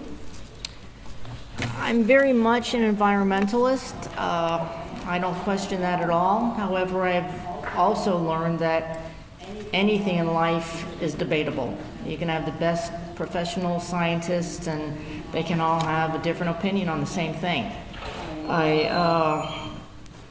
We can debate solar. It's natural. It's wonderful.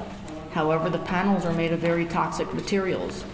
Wind is very natural, wonderful, but the turbines have very highly toxic lubricants and chemicals in them. I've been very blessed and fortunate to have traveled in all 50 states, in Europe and Northern Africa. Alaska is beautiful. I've walked on the pipeline area and see very robust trees and moose and elk all over and eating around the pipeline areas. There are no problems. I also know there are accidents every day in life, in automobiles, boats, planes. I had an acquaintance of mine, very good pilot for 30 years, accidentally clipped a tree and went down and went up in flames. I served in the Marine Corps during the Vietnam War. I know people died, and I also know people who didn't care about us. They didn't care about our safety. They ridiculed us. I'm very aware of where I live now in the rural area. There's no natural gas drilling, no pipeline, but yet my water is not potable. I have 3 water filters, sediment filters, and an ultraviolet light to have potable water. As far as natural gas, the seats we're sitting in now are because of natural gas. Natural gas byproducts are made in so many things. The belts and hoses in cars, our farm equipment, are all byproducts of natural gas. Computers, cell phones. I can't imagine anybody giving up a computer and a cell phone now, but yet we don't want natural gas.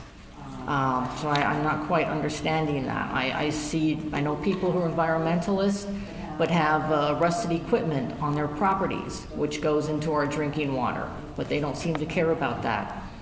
As far as items made from natural gas, 90% of what we touch is made of natural gas. Our eyeglasses we wear, kids' toys, buckets and hoses, farm equipment, belts and hoses and automobiles, all byproducts of natural gas. I don't know how we could live without it. Schools don't have computers and cell phones and pens and water bottles, toothbrushes, toys, everything that you can think of is just about made from byproducts of natural gas.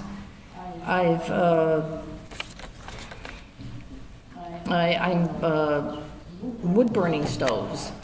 It seems natural, but yet we're cutting down trees for wood burning stoves, and they leave highly carcinogens in the atmosphere. I don't know why we're not banning tobacco, cigarette smoke.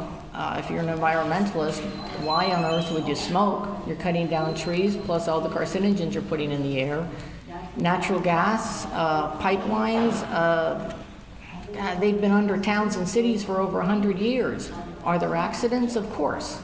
Anytime there is a human being involved, there's an accident. It just always will happen. An accident will never stop. As far as the percentage of them, a natural gas pipeline, I can't see a high percentage of an accident. I've seen enough people being blown up in my time. Natural gas is low on the radar for me.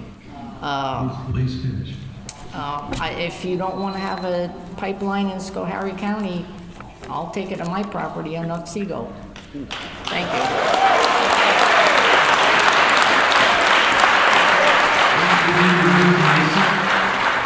Andrew Mason.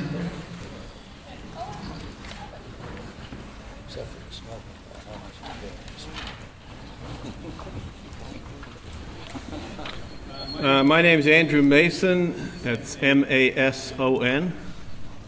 And I'm co-president of the Delaware Otsego Audubon Society. Our organization had earlier provided comments on the environmental report for the Constitution pipeline. In our submission, we raised concerns over large blocks of relatively unbroken forest habitat that will be fragmented by the pipeline right-of-way and the negative impacts this will have on interior forest birds. The dEIS states that the right-of-way will fragment 36 miles of interior forest and over 300 interior wooded tracts. These lands to be bisected by the right-of-way are the last large forested parcels in the area in many cases. This will be the greatest single act of forest fragmentation in the region. We documented in our submission that this will have major negative impacts on nesting forest birds, many of which are already in decline and at risk. Numerous studies show that creating corridors and forest edges in larger tracts increases the rates of nest predation and parasitism. Birds affected include many neotropical migrants such as wood thrush and scarlet tanager, as well as resident woodland birds. The fragmented forest areas represent much of the nesting habitat for these species. In turn, central New York is an important stronghold for breeding habitat for these species. The importance of the remaining undisturbed forest lands cannot be overstated. The dEIS proposes largely undefined mitigation for impacts on forest birds and states that the developer plans to reduce the right-of-way from 110 feet to 100 feet.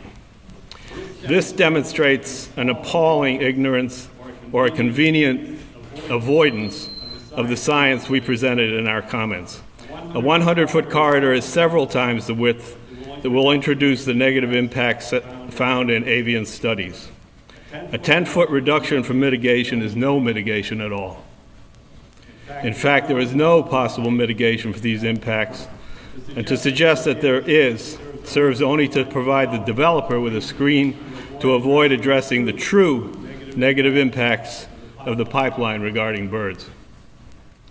Despite the clear scientific consensus and evidence that fragmenting forests produces significant impacts over bird species, and despite FERC's own statistics showing that major forested areas will be affected by the pipeline, the dEIS somehow reaches the conclusion, quote, that the proposed project would not have a significant adverse effect on wildlife.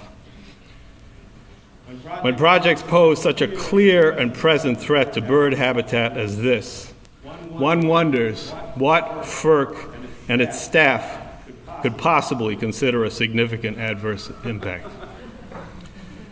The bias in favor of approving this project is blatant and obvious.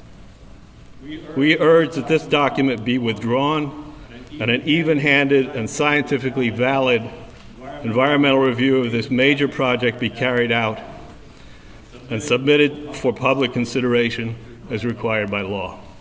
Thank you.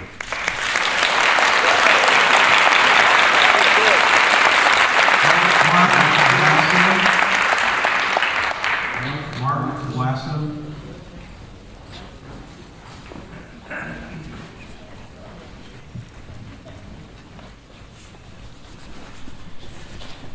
Hello, my name is Mark Galasso, M-A-R-K-G-A-L-A-S-S-O. I'd like to thank you for giving me the opportunity to comment on the dEIS for the Constitution Pipeline. I'd like to take a little different track. I Googled the U.S. Department of Energy, total U.S. energy consumption, the latest data available, 2012. 26,000 terawatt hours. That's a 27 with 15 zeros after it. Annual energy consumption, all sources, all purposes. That's residential, commercial, industrial, transportation, and electricity generation. That works out to 83 megawatt hours per capita in the United States. Our society, as any modern society, depends on energy. To put into perspective the need for fossil fuels, I went through the math of calculating sole source energy, starting with Schoharie County as the example, 32,700 residents. For our per capita share of U.S. energy consumption, our county alone would need 310,000 windmills, 1 megawatt apiece.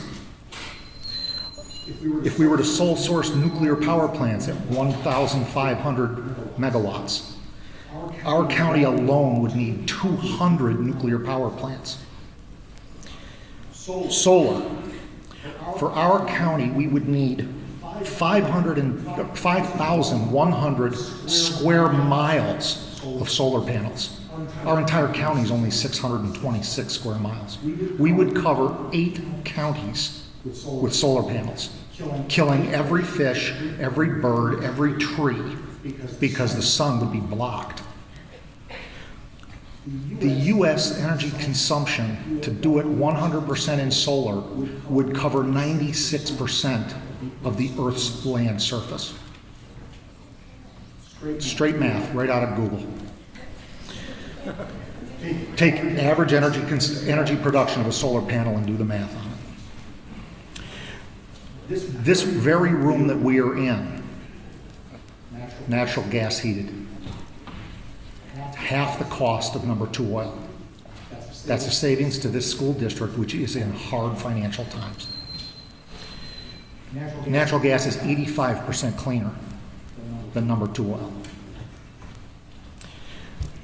The tax revenue that this project calculates out to on the per foot tax generation for the Cobleskill-Richmondville School District alone is in excess of $1.2 million of revenue per year.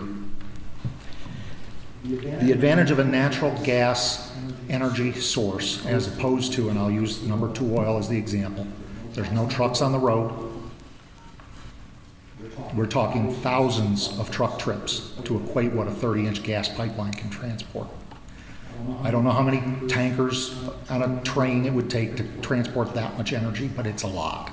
The trains go right through our villages. The trucks go right through over our highways, through our roads. The question is not whether or not there are impacts. Any proponent who says there are no impacts is being disingenuous.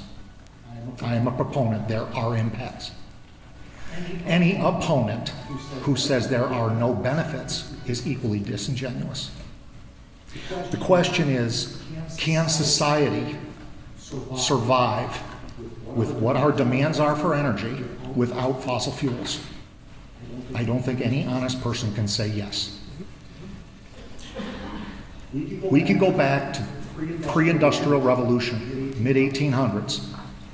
There were no fossil fuels, there were no windmills, there were no nuclear power plants. We didn't have any of the concerns that have been raised here tonight. And our average life expectancy was 34 years old. I'm not a proponent of that. I'm a huge proponent of this pipeline. I think it's FERC's obligation to manage every possible route, minimize the very legitimate concerns that are out there, and they are legitimate. Find the one that has the least impact and approve it. Thank you.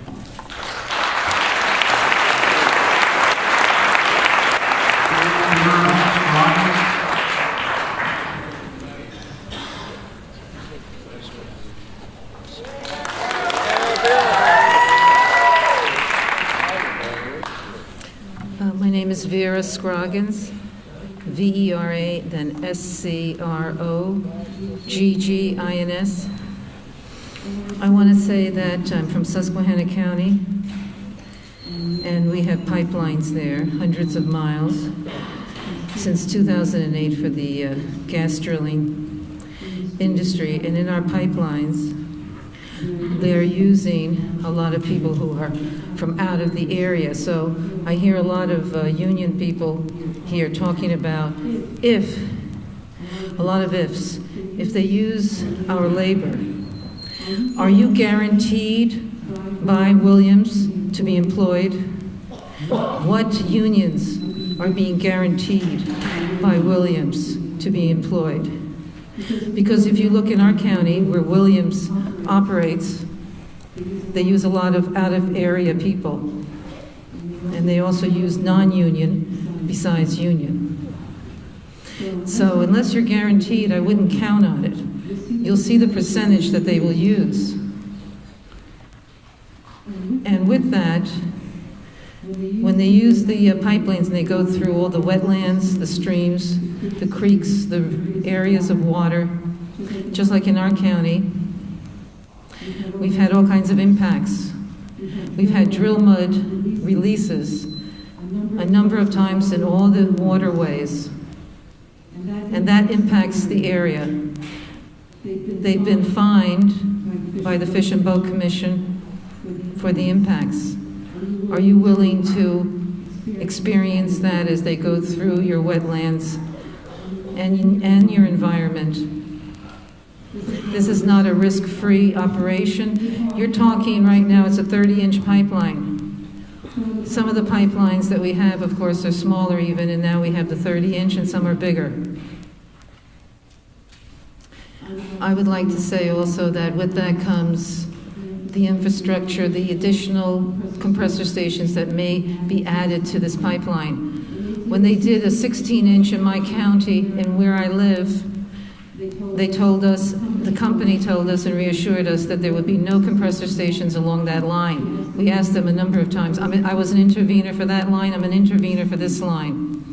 And then when the pipeline was built, we now have 8 compressor stations along that line, where they promised us and said there would be none. So it might be very difficult to believe this company as well as other companies. Will they sign it? Will they write it in writing for you? Will they promise that they'll have no compressor stations like they're stating besides the ones that are here now? Get everything in writing, because what they tell you, one thing, is not always what happens later. And with those compressor stations come all kinds of toxic emissions by the tons with each station, besides constant noise for those who are nearby. And did they tell you also what kind of classification is for this pipeline? We are in a rural area just like yourselves. Anything that's 10 homes or less in a linear mile is considered by FERC a Class 1 classification. Class 1 means the least amount of regulations. The more people in an area, the more regulations, the more enforcement, and the more inspections. So what are you classified as? From what I'm seeing, it looks like it's going to be like where I am, Class 1. So you're talking about a 30-inch line. Do you know what kind of impact area if there is a leak and there is an explosion? When you're talking pressures of up to 1,500 pounds per square inch, you're talking about massive pressures here. This is not like suburbia, where they have small lines and small pressure. If that should leak and that should blow, you're talking about miles of an impact area. Now these lines are going through farms, like I'm hearing, near homes. Just like near me, there is no setback, no minimum setback. I'm not sure what it is here. You may probably have the same thing. No minimum setback.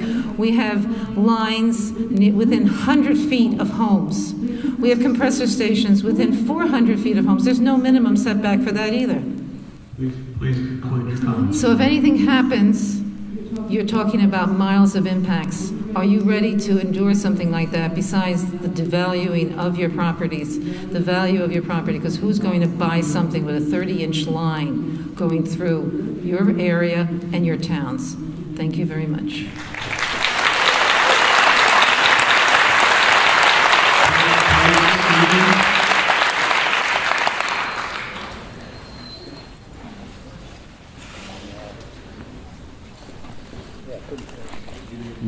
Good evening, and thanks for the opportunity for me to speak.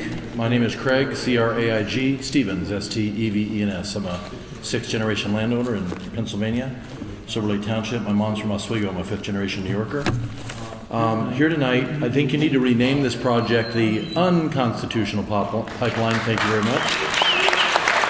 There's the Constitution itself. I carry it in my back pocket every day. My dad called it the rule book. Let me read from you Amendment 5, which says, "Nor be deprived of life, liberty, or property without due process of law, nor shall private property be taken for public use without just compensation." Ask the people that live near the pipeline that blew up in Kentucky that leveled multiple homes what just compensation would be, especially if a family member's life was taken in that. America's fuel. No, folks, we're America's fools. There is 37 import-export terminals in place right now. They're trying to reverse flow because we have to do what? Save Ukraine and Western Europe? How about we start saving ourselves first? Anytime you're competing with a foreign country for the same commodity that we need at our own homes, guess what? The price goes up, folks. And that's a law of supply and demand. Of course, we could look at what's happening to my landowning partners. You know, these wells, these hydrofracked high-volume wells, are lasting about 3 to 5 years of output.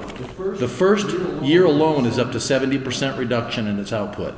Is that what we're selling out for? Is a couple years of fuel out of each well?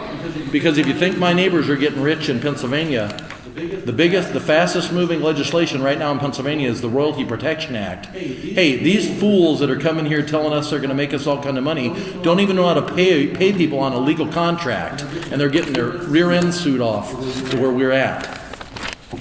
Environmental impact statement. Let's look at the constitutional impact statement for a moment. Suspending operations for import. There is no such thing as imported natural gas, but they're setting up export.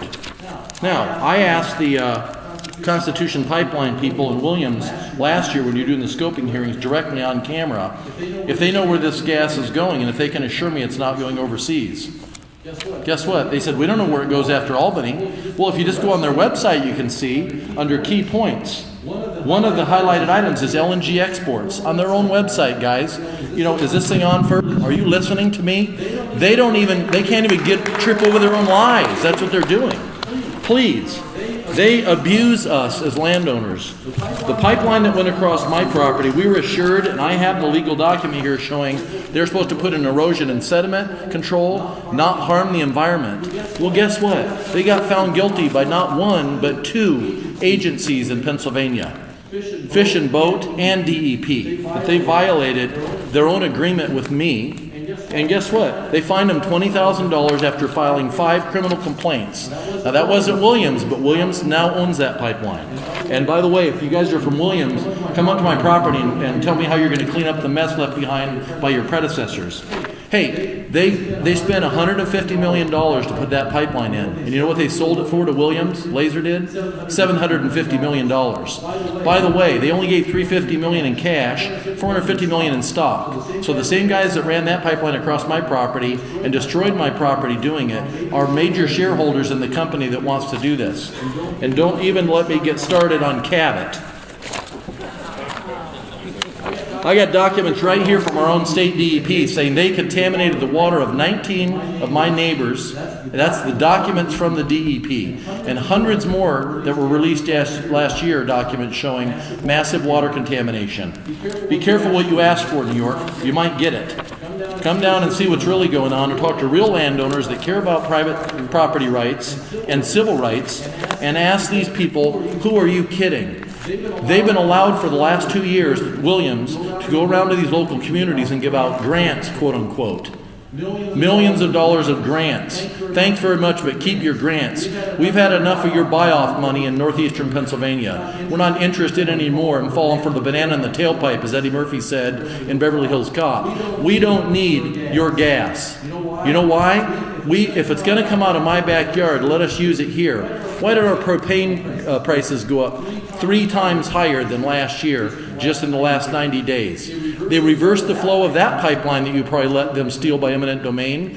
Instead of coming up with propane, they're sending all of ours down. We are a third world extraction colony. And hey, all you guys in the orange shirts back there hoping for jobs, yeah, be careful what you're asking for. Some of the jobs I've seen are not very fun.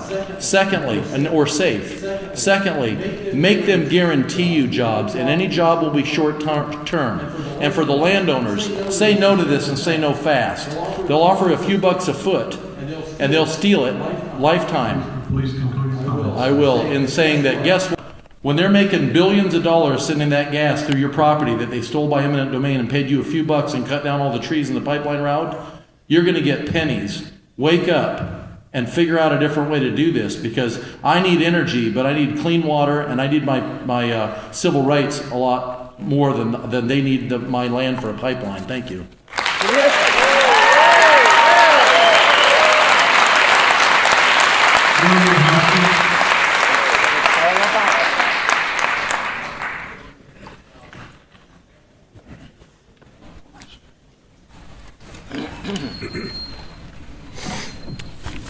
Hello there, thank you.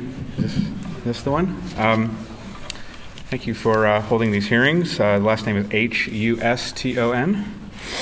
I just want to say that I've really been following this for quite some time, and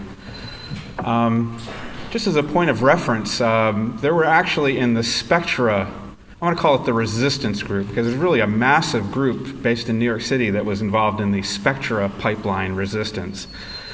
They were able to achieve, I think, 600 interveners prior to the Spectra docket. The largest number of interveners in any FERC docket was 35.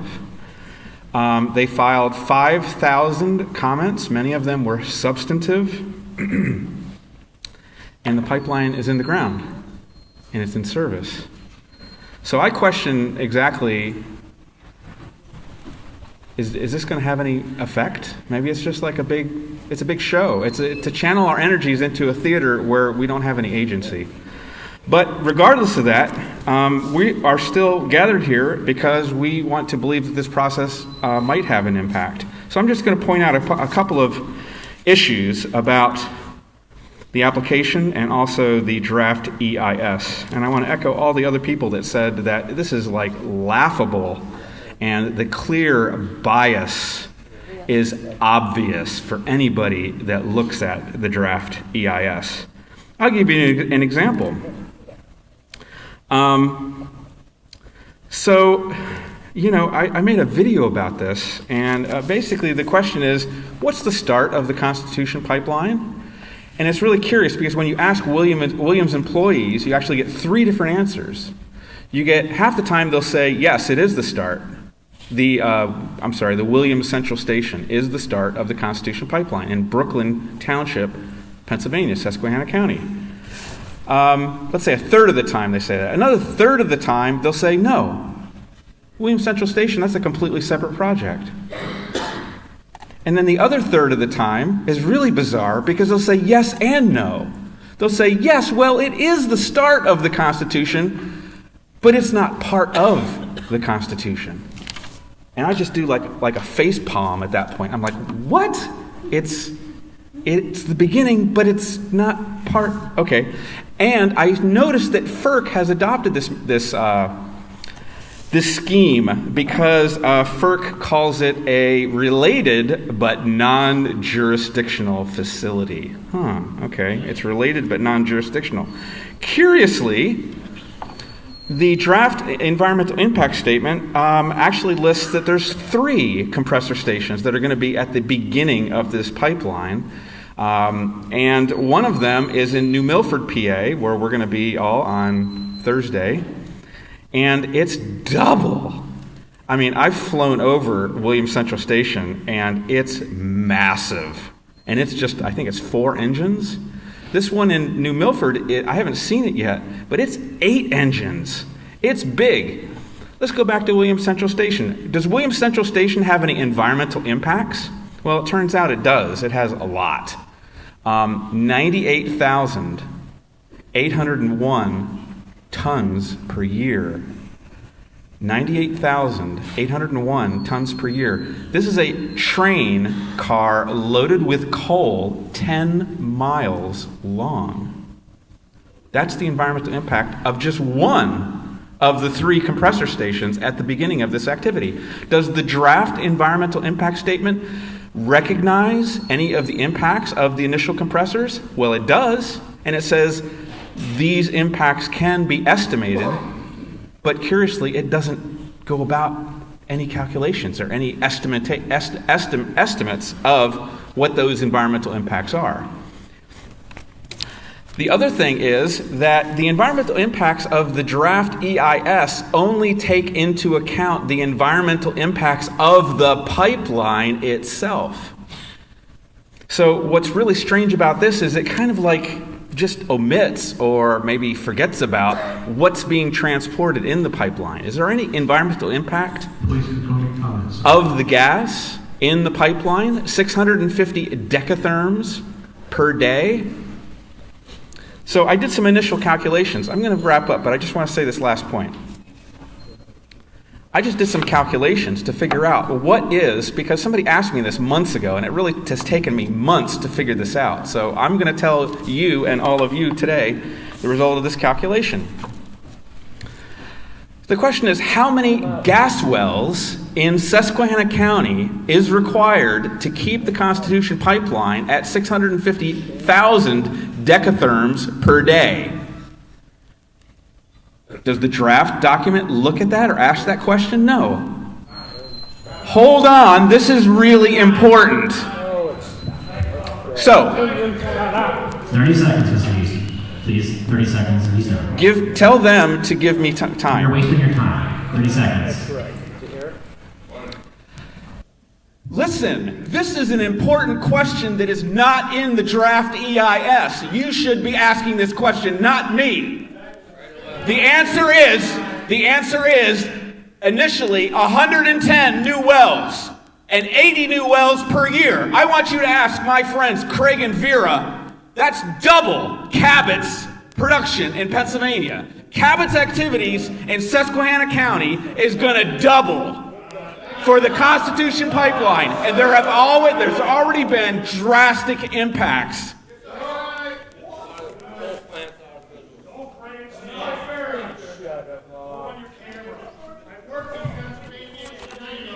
You people are rude. Thank you. I'm done.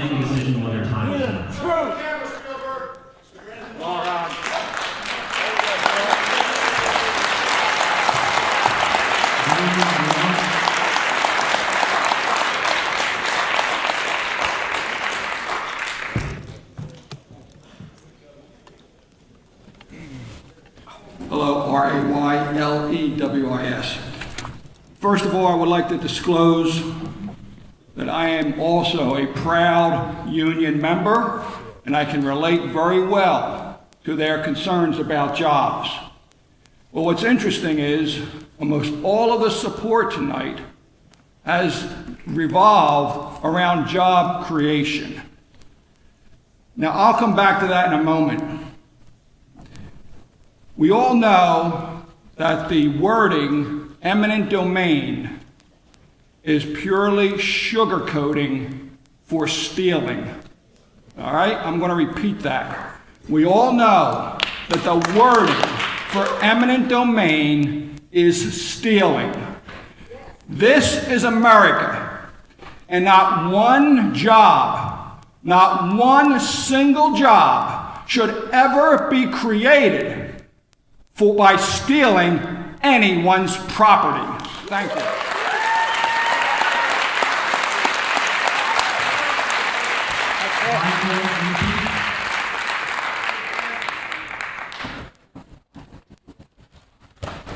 Hey, have a nice evening. Good luck, buddy. Michael, MP.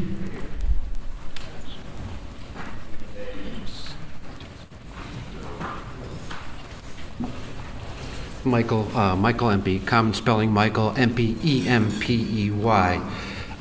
Boy, this is difficult. The three things that I'm hearing here, I think I can just bring down to a few elements, and that's economics, environment, and then eminent domain has been spoken here so many times this evening. And I think that as I've traveled around the country, and I've been in Colorado, I've been in Wyoming, I've been in North Dakota, I've been in Montana, and I've seen this gas development following me around the country, I can say that, it's like a Monte game. I think that the environment and the people are always the losers in this game. It always seems to be a stacked deck for the production companies.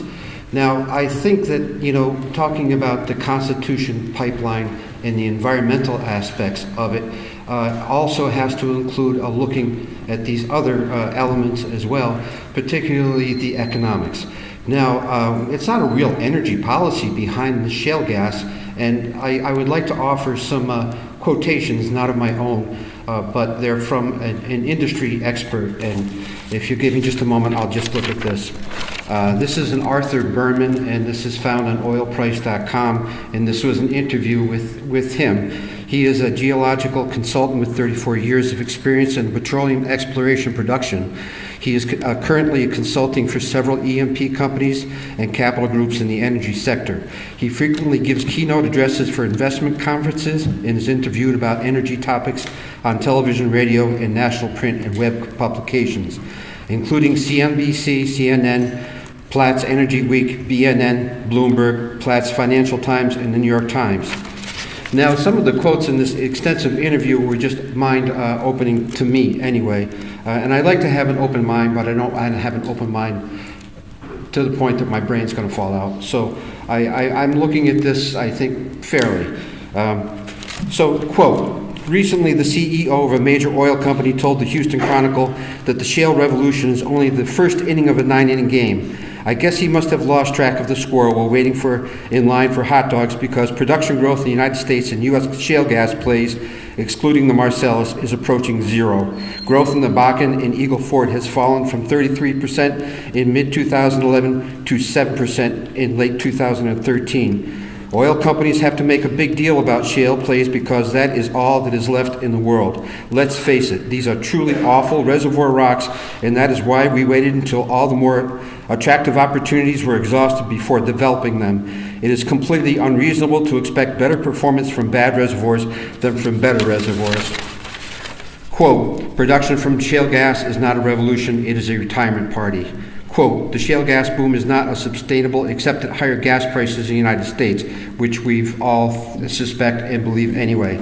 Investors, quote, investors have tolerated a lot of cheerleading about shale gas over the years, but I don't think this is going to last. Quote, taken together, the U.S. needs to replace 19 billion cubic feet per day each year to maintain production at flat levels. That's almost 4 Barnett shale plays at full production each year. So you can see how hard it will be to sustain gas production. Then there are all the efforts to use it up faster. Natural gas vehicles, exports to Mexico, LNG exports, closing coal and nuclear plants, so it only gets harder. This winter, things have begun to unravel. Comparative gas storage inventories are near their 2003 low. Sure, weather is the main factor, but that's always the case. The simple truth is that supply has not been able to adequately meet winter demand this year, period. Say what you want about why, but it's a fact that is not inconsistent with the fairy tales we continue to hear about cheap, abundant gas forever. Because of high decline rates, new wells must constantly be drilled to maintain production. Shale plays will last for years, not decades. I expect by the time that all the construction is completed to allow gas export, the domestic price will be high enough not to bother. It amazes me that the geniuses behind gas export assume that the business conditions that resulted in the price benefit overseas will remain static until they finish building export facilities, and that the competition will simply stand by when the awesome Americans bring gas to their markets. The U.S. acts like we are some kind of natural gas superstar because of shale gas. Has anyone looked at how the U.S. stacks up next to Russia, Iran, and Qatar for natural gas reserves? Everyone agrees that oil and gas will cost more if we allow exports. Please conclude your comments. That's all I have. Thank you.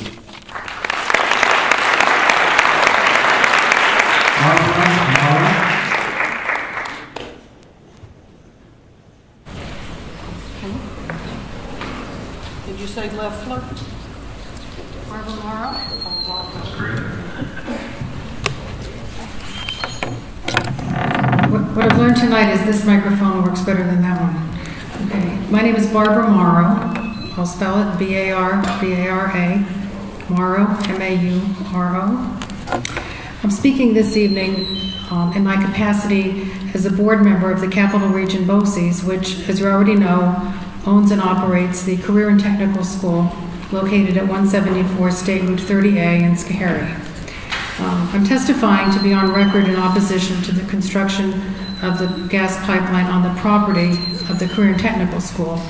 And I agree with everything everyone else has said with regard to the campus as not being suitable, a suitable location for the pipeline because of the program and the effect it'll have on the school and our education and the students. But I'm going to speak tonight from the point of view of the pipeline, not the point of view of the students. And my opposition to the location of the pipeline across the campus is based on environmental and safety factors. But with regard to the very unique terrain of the school and what has happened to the campus, the school campus, because of all the activity which you've already heard about that the students undertake in their course of education. So we already know that the campus is an outdoor classroom for the school's heavy equipment program. This is where our high school students learn to operate heavy machinery, backhoes, bulldozers, excavators. We all know that the students learn by doing. We've heard that. They learn by digging into and moving the soil. They build ponds, they fill them in, they build them again. They repeat these activities class after class, year after year, all over the campus. So let me try to ask you to picture, just get a mental picture in your mind of the very unique aspects of the school's terrain based on where it is, but also based on what's been happening to this terrain over all these years. So let's picture this in our minds. Picture acres of land going uphill from the school building, uphill right toward Interstate 88, the border, which is where they want to put the pipeline. So all these acres of land, this is routinely dug up and moved by the students. And in many spots on the land, there is very little or no vegetation. So in these areas, don't look for any trees, bushes, or grass. You'll see those in the wooded areas, but plenty of the space is sort of muddy. It looks like dirt that's been moved around. So what I'm concerned about, and I think we should all be, is having a pipeline perched atop this downhill slope. So we have this big downhill slope of land, and we're going to put this pipeline right across there, perched right across this slope of land. Now I question whether soil and earth and dirt that has been moved around so much would be suitable and even stable enough downhill from the pipeline to shore up the bed of the pipeline. So that's the mental picture of the slope and the pipeline. Now let's add heavy rainfall to our mental picture of this terrain, of our campus. Okay, let's think about how this loosened up soil could just turn into mud, just easily be washed away downhill from the pipeline, maybe even from underneath the pipeline itself. Now compare this type of heavy rain if it was falling on undisturbed ground covered with grass and vegetation. The difference is very stark. Heavy rainfall on our campus, not good. Heavy rainfall someplace else, maybe not so bad. So let's just add one more thing to this picture. Let's add historical events, such as the record flooding along the Schoharie Creek that we all know was caused by Hurricane Irene's torrential rains in August 2011. We all know approximately a third of the homes and businesses in the village of Schoharie were destroyed. Even the old Blenheim Bridge, a landmark that's withstood the forces of nature for 156 years, was washed away. Let's also remember something else that happened a little while further back. Let's think about what happened on the New York State Thruway in 1987, just about 25 miles north of here on the same creek, the Schoharie Creek. That was the collapse of the Thruway's Schoharie Creek Bridge. Now that was a bridge that was part of the New York State Thruway. It spanned the Schoharie Creek near Fort Hunter for about 30 years until what happened? It collapsed. We all remember this. It collapsed after a record rainfall. So I'm concluding with this. Rain and floodwaters are powerful forces, and if we combine that with the reality of the unique conditions on our campus, I think our conclusion should be that a pipeline should not be part of this picture. So I respectfully request that the Commission do not permit a pipeline to be built across the campus of the Schoharie Career and Technical School. Thank you very much.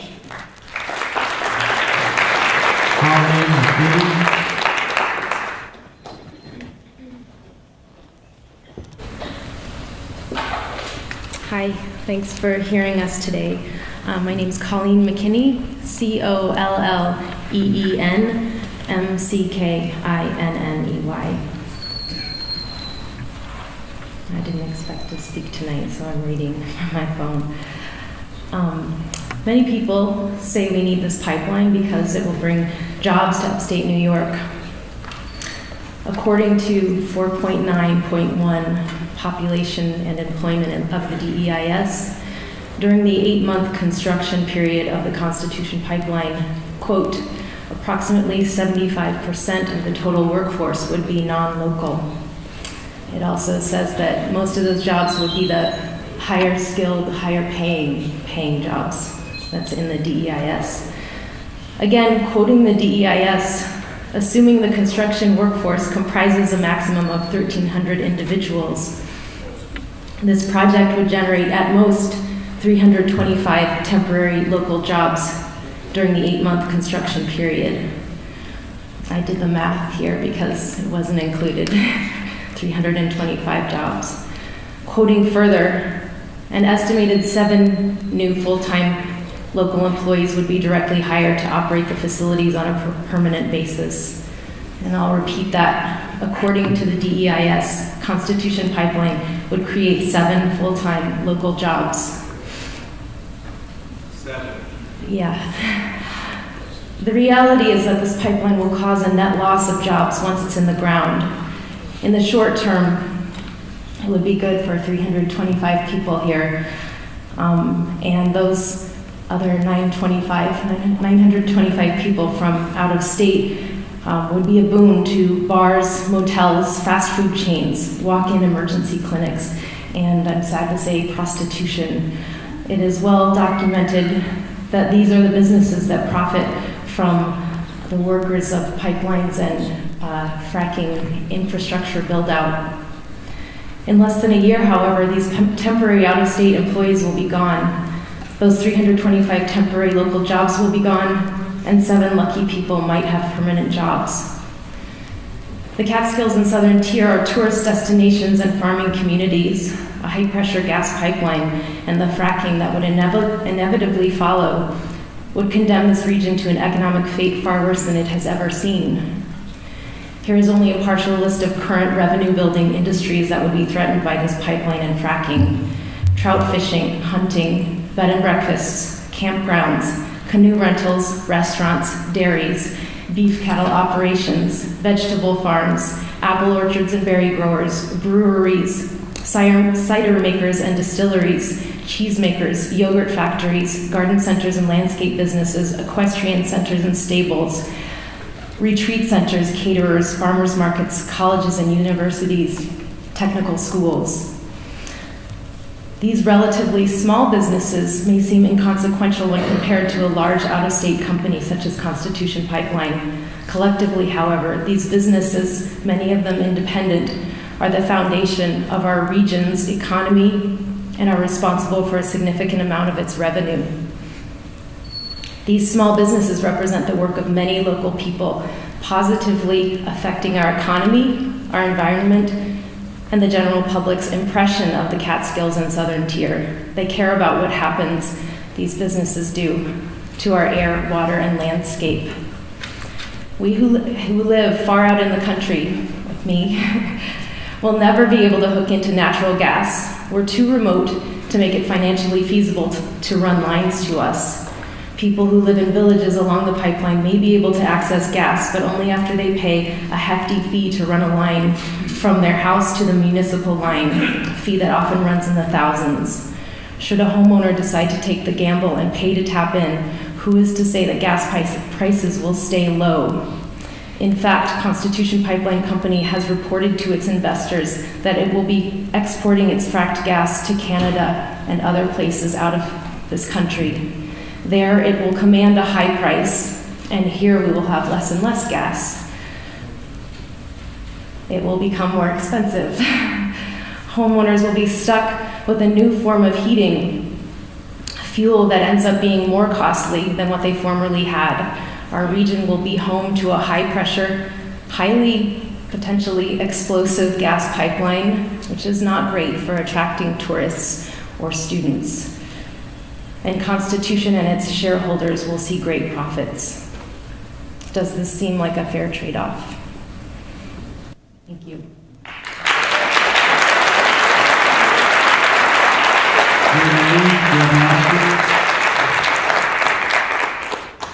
Renee Grabowski.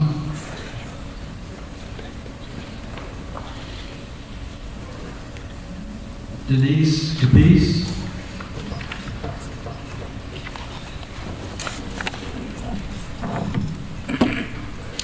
Hi, my name is Denise Capiz. That's DENISE-CAPECE. And I'm here with Capital Region BOCES, specifically the Schoharie Career and Technical School. I have been principal at the Schoharie Career and Technical School since 2005. Applied learning, technology, and integrated academics are essential to the successful student experiences we provide in our CTE programs. These are not professional heavy equipment operators that we have on this campus. They're students practicing their skills. They need room to make mistakes and learn. The proposal to site a gas pipeline on our campus would have a damaging effect on our programs, particularly those that include construction and heavy equipment machinery, such as excavators, backhoes, bulldozers, and compaction equipment. All of these machines are operated regularly near the proposed pipeline location. In addition to these safety concerns, BOCES officials are also concerned that simply having a 30-inch gas pipeline running through the Schoharie campus will threaten the future of the campus and its programs. Depending on the actual location of the pipeline, if approved, at the right-of-way given to the constitutional pipeline, a large portion of the campus would be rendered useless. We use every square inch of our Schoharie campus for education, and we need to maintain it as is in order to maintain and provide the quality, hands-on programs our students and their families have grown to expect from us. That land is our students' classroom. Should this proposal become a reality, it would severely limit their education and their futures. Thank you.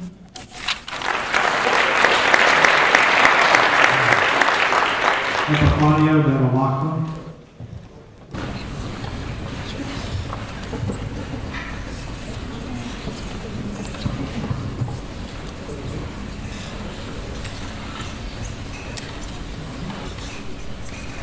Epifanio Bevilacqua, Bevilacqua.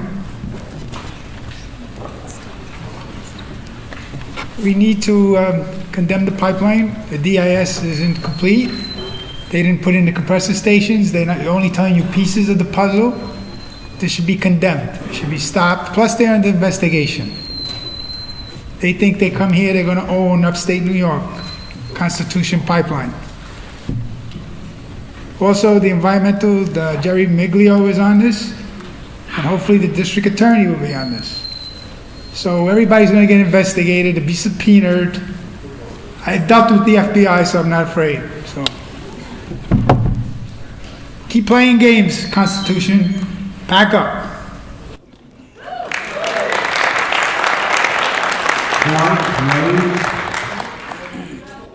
He's in the bathroom. Can you call him again? Leo McAllister.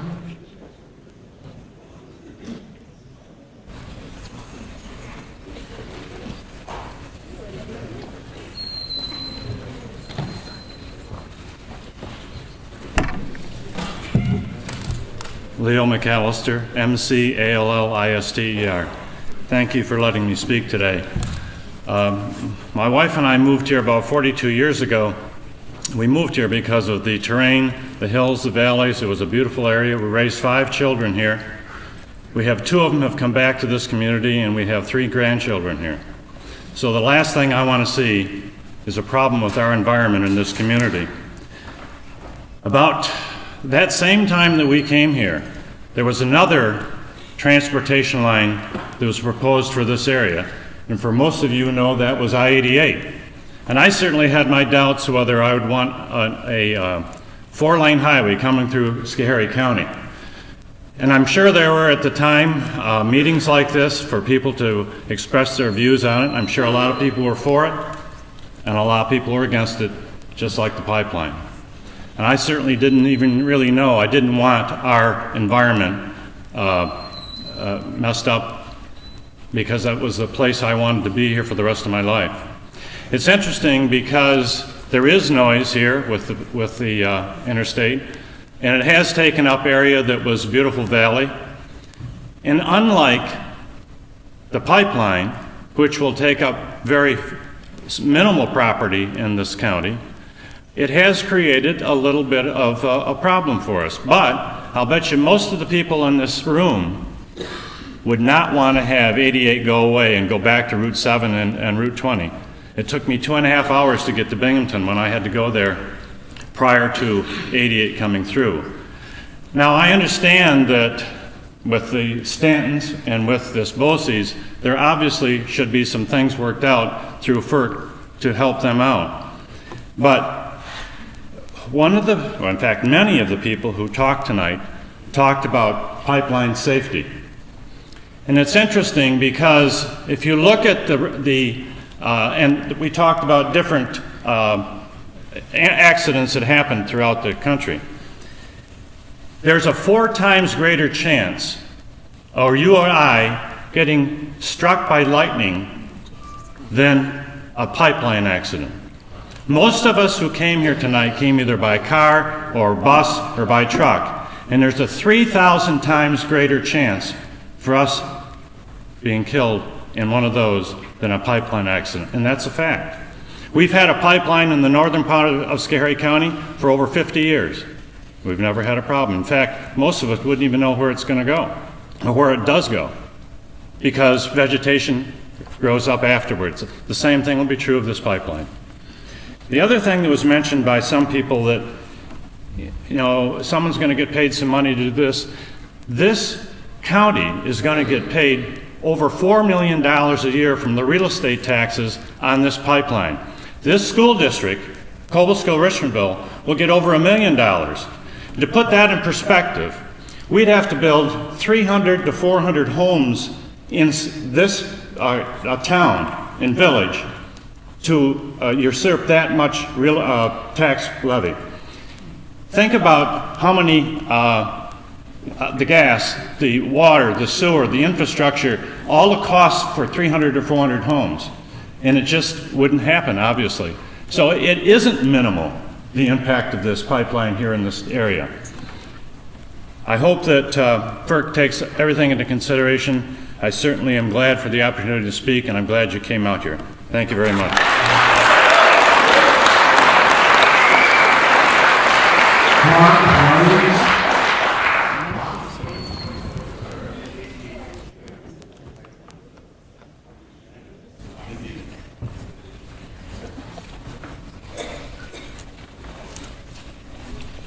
Clark Rhodes, R-H-O-A-D-E-S. What I'm going to talk about is the potential impact radius.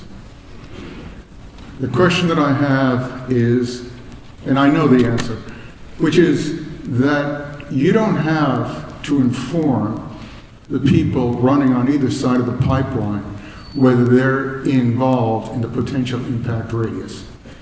Only the town advisors and the fire department are supposed to be informed by the builder of the pipeline.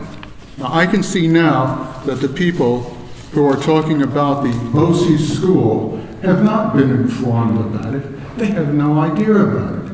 So let me help them out, and you. The potential impact radius for the Constitution pipeline is 986 feet on either side. But is that a correct figure? So I did some analysis. I used a formula to derive the potential impact radius, and I applied it to the El Paso pipeline. And I came out with some curious answers. The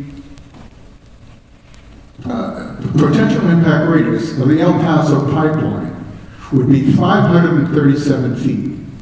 There were 12 campers that were 675 feet away.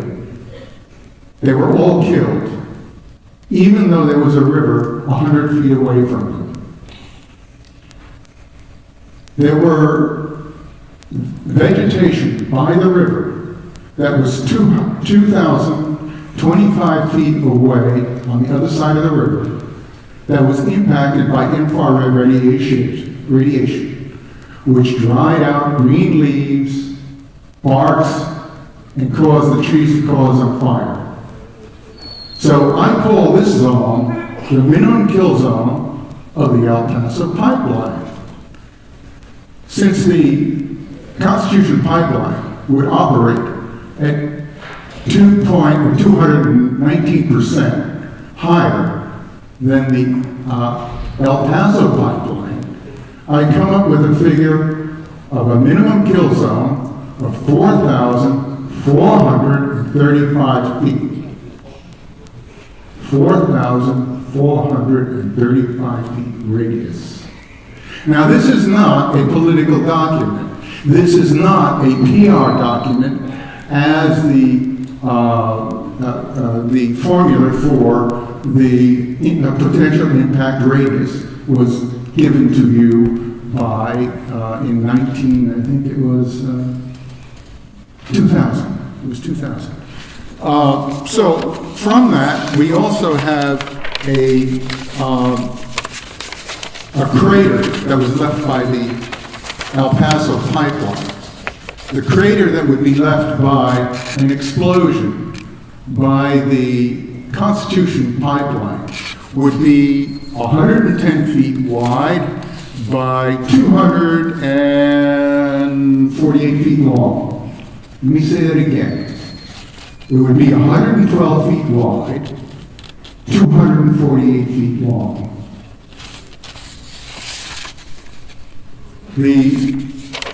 What I want for FERC to do is to stop right now this dEIS, and I want you to go back and recalculate, as I have, the potential impact radius, because it's incorrect.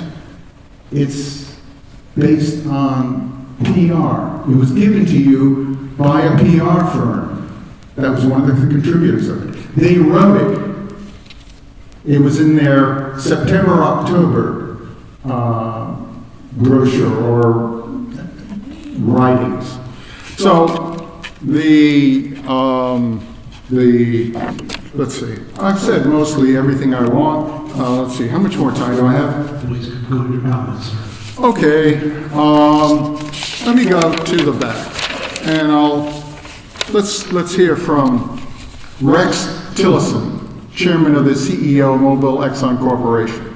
Quote, "The consequences of a misstep in a well-placed well or pipeline, while large to the immediate people that live around the well or pipeline, in the great scheme of things is pretty small. But if your relatives are killed, your neighbors are killed, I don't think it's pretty small." Thank you.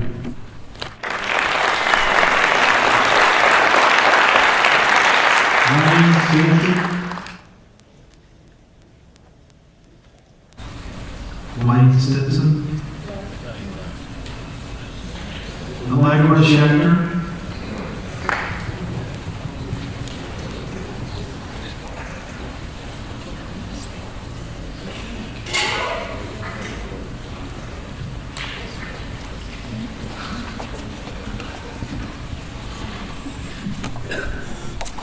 Hello, my name is Allegra Schechter, ALLEGRASCHECTER.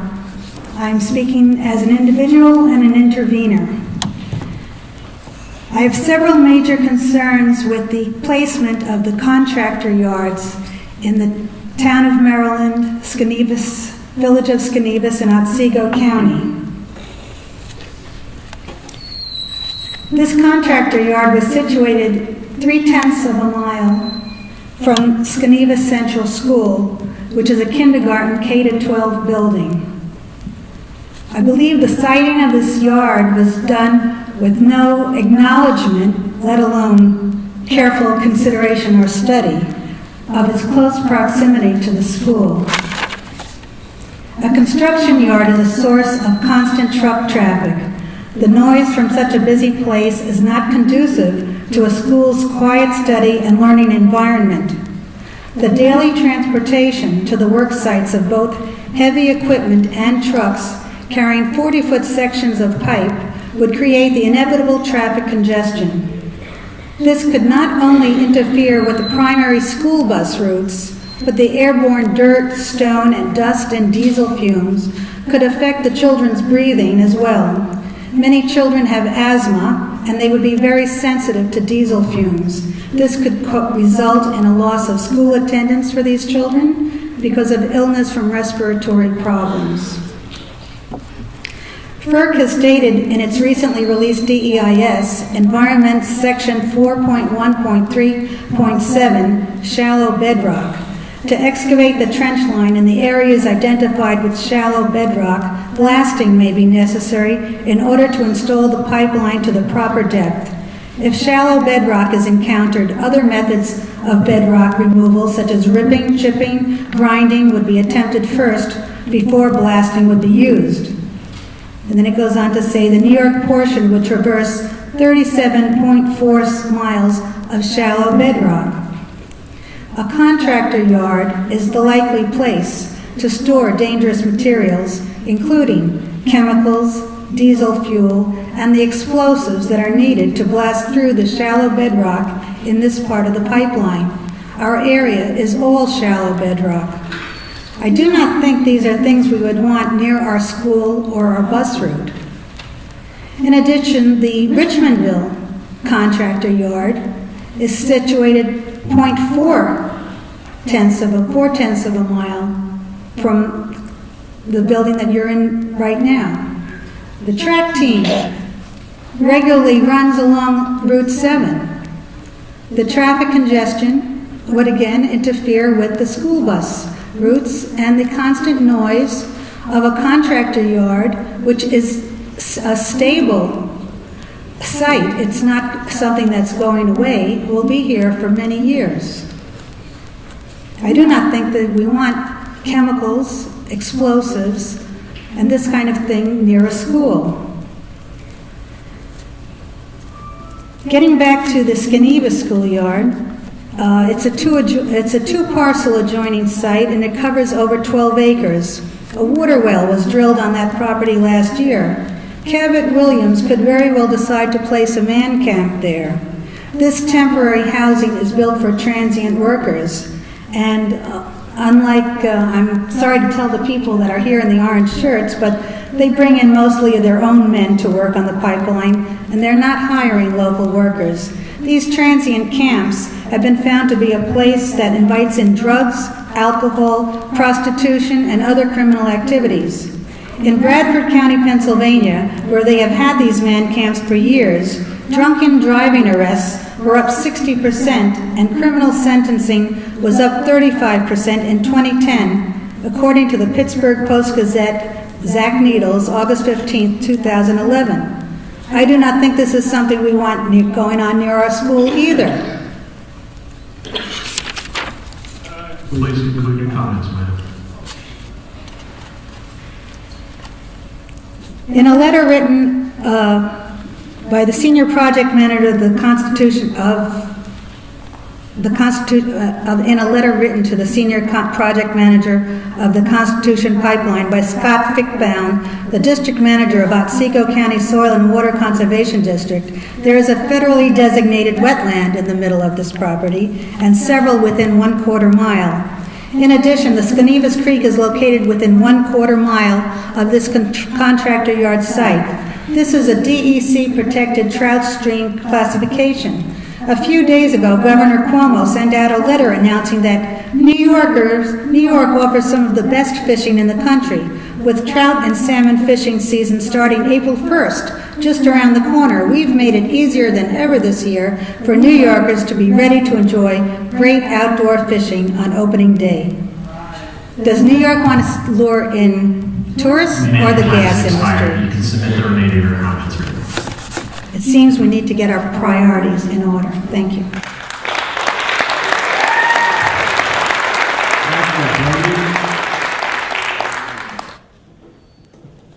Michael Brady.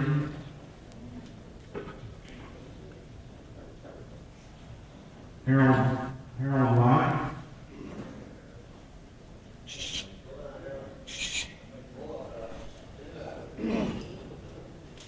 Michael Brady. Just give me 1 second. Hello, my name is Mike Brady. B-R-A-D-Y as in bunch. I am the Pension and Healthcare Administrator for Labor's Local 157. There is a lot of passion in this room. Eminent domain, the school, the farmer. I assure you that the skilled trade unions have sympathy for all.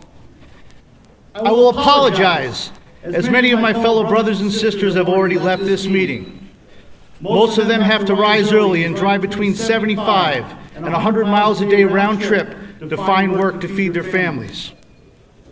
25% of our members were born, raised, and live in Schoharie County. They are the backbone of our local. They don't deny that although a day in the hole is a hard one, it's still easier than a day on the farm. A pipeline would help many men and women earn and maintain some of the best non-subsidized health care and pension benefits in the state. A pipeline will provide jobs for members of your community. The positive social and economic impact will be felt for generations to come. Thank you for your time.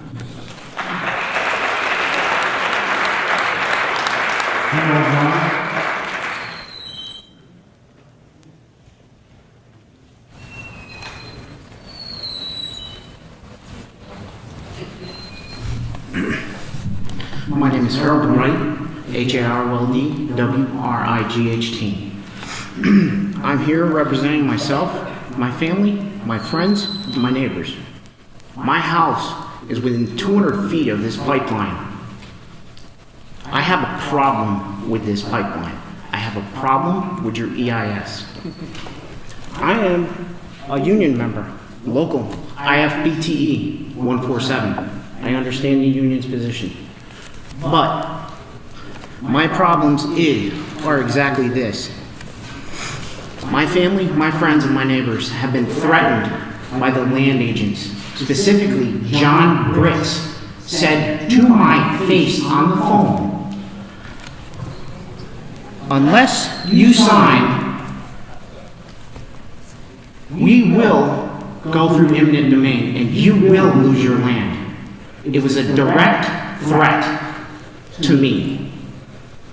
I don't like that, and you did not address my letter to that. I'm an engineer, I'm a designer. I understand what's going on. I understand we need energy. My first problem, and foremost problem, is the current pipeline route goes through the aquifer of my valley, which I get my water from, and will be, through my calculations, of my well depth being 79 feet, will be 35 feet from the pipeline level in the aquifer.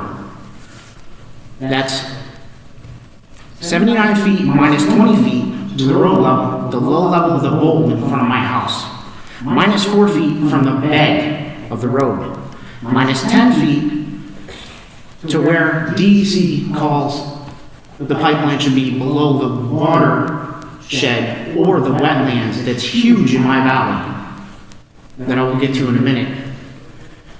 And then 10 feet from the bottom of my well. So that leaves 35 feet. Difference between the pipeline and where I get my drinking water from. I have a problem with that. So do my neighbors, Ken Stanton and his family, the Bixby's. We have a problem with this. Second, the pipeline goes through massive watershed, massive ecosystem, massive wetland. You're talking 2,000 to maybe 3,000 geese a year going to the 20-acre ponds that are in my valley. The pipeline is inside, the kill zone will wipe out my valley, rim to rim. You will destroy a giant wetland that your satellites and your airplanes fly over and have no idea. I'm 34 years old. I was born and raised in Schoharie. I'm a Middleburgite. I bought my family's home because I love Schoharie County. You people don't know this land. I've walked this valley. I know it like the back of my hand. I know what animals are there, and you're going to destroy them. Anyway, neighbors currently will be within 200 feet of my well and my neighbor's well. So either way you cut it, going through my dad's land that's between us, you're going to be within 200 feet of my well. That's a water problem, if I'm correct. Also, the current pipeline will run over the ridge above the Coviskill Reservoir and potentially polluting the town of Coviskill's source of water to cut the ridge and come into my valley. So again, that's a water problem.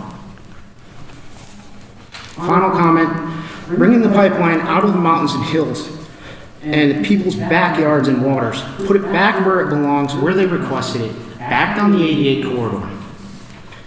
Give us jobs, utilize the old Guilford Mills Industrial Park, build what you need there, let the pipeline do what they need with an industrial park meant for industrial stuff, like pipelines.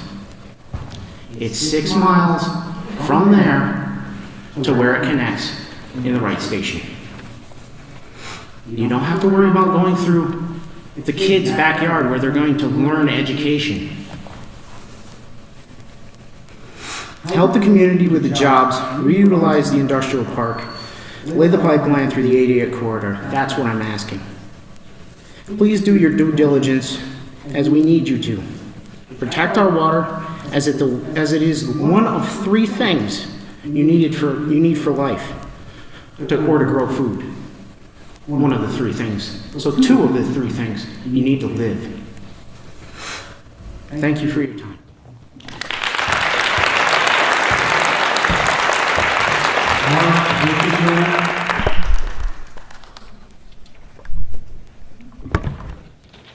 Mark, was this your right?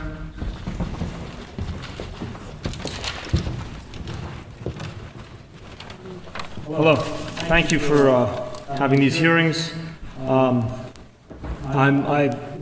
2008, I came to Schoharie and purchased some land, a beautiful watershed. I did some investigation on building, and there's quite a lot of logistics in terms of having a certificate of occupancy in a house. You need to have a septic system, and there are a lot of rules. So the fact that they're actually putting a pipeline which has high chemicals to both build it and transport it through it at high pressure is laughable. And so I'm here not only to speak for the damage to my land and to the area surrounding it, but my neighbors in New York City, where I'm from. We have about 20 million people who depend on the watershed to drink.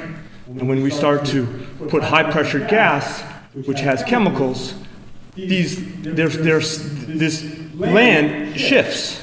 I noticed when I opened up a shed door that the door wouldn't open because the land shifted and the foundation wasn't enough footing. It was a small shed, so no big deal, but the pipe will move. On the way over here, I spoke to a guy who's in the construction field, and he said that yes, this pipe will shift, and there will be computerized ways to make sure that if there are any leaks, that it will be shut down and isolated and fixed. But in the meantime, that takes oxygen out of the soil and has contaminated the groundwater, which will eventually run off. In addition, run off downstream to where we all drink our water down in New York City, and many other watersheds surrounding in Pennsylvania, in the Delaware, and in New Jersey, and all.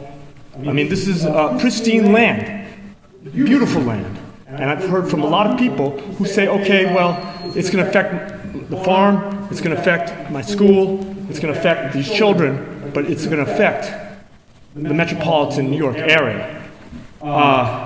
This is a lot about politics, I believe. The gas, as a lot of people say, is not an infinite supply, and to be able to, and the desire for energy independence is even more interesting now because of what's happened with Russia taking over the Ukraine and we not wanting their natural gas. So politics say, put down pipelines so we can have energy independence. Well, obviously, we're hearing a lot about how this natural gas is going to be shipped overseas, and not only that, we're also hearing that it's an unlimited supply. The fact that they're going back to the leaks. I'm just speaking off the cuff. I don't have exactly something that I wrote down, but throughout this, we're talking about the draft, the dEIS, and it's always throughout it is talking about how it's going to minimize the environmental impact. Well, that means there is going to be a major impact that they're just trying to minimize, and over time, there's going to be corrosion to these pipes once it's buried. And as I say, the shifting and any kind of small leaks, it becomes cumulative. Not only that, but they're talking about low-flying airplanes to spray herbicides to kill the vegetation surrounding the pipeline to stop roots and stuff from destroying the pipeline. Well, that's going to have a problem with air quality. I mean, personally, I have a desire to have a organic farm and a permaculture farm, which is basically, and I really feel for all the workers here who, but the jobs are short-lived, and there are many other ways for energy. Geothermal, which is also digging underground to put circulating for more energy. The other thing I will have to say is that the amount of electricity that we need is extreme, of course, but there are other ways.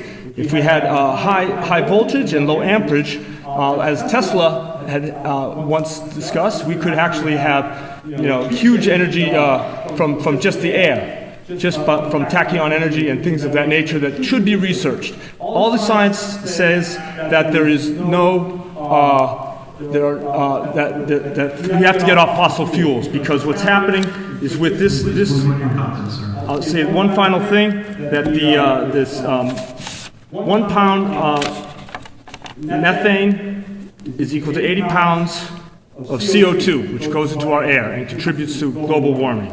I'm sorry, my name is Mark Wishengrad, M-A-R-C-W-I-S-H-E-N-G-R-A-D. I didn't say that at the beginning, I'm saying it now, and I don't think that this makes sense. This pipeline, putting natural gas, is nothing natural about it. It's pollutants, and there's chemicals within that, benzene and methane, and it'll have a ill effect on the groundwater.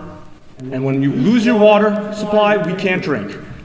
It takes care of the air and the water. Thank you.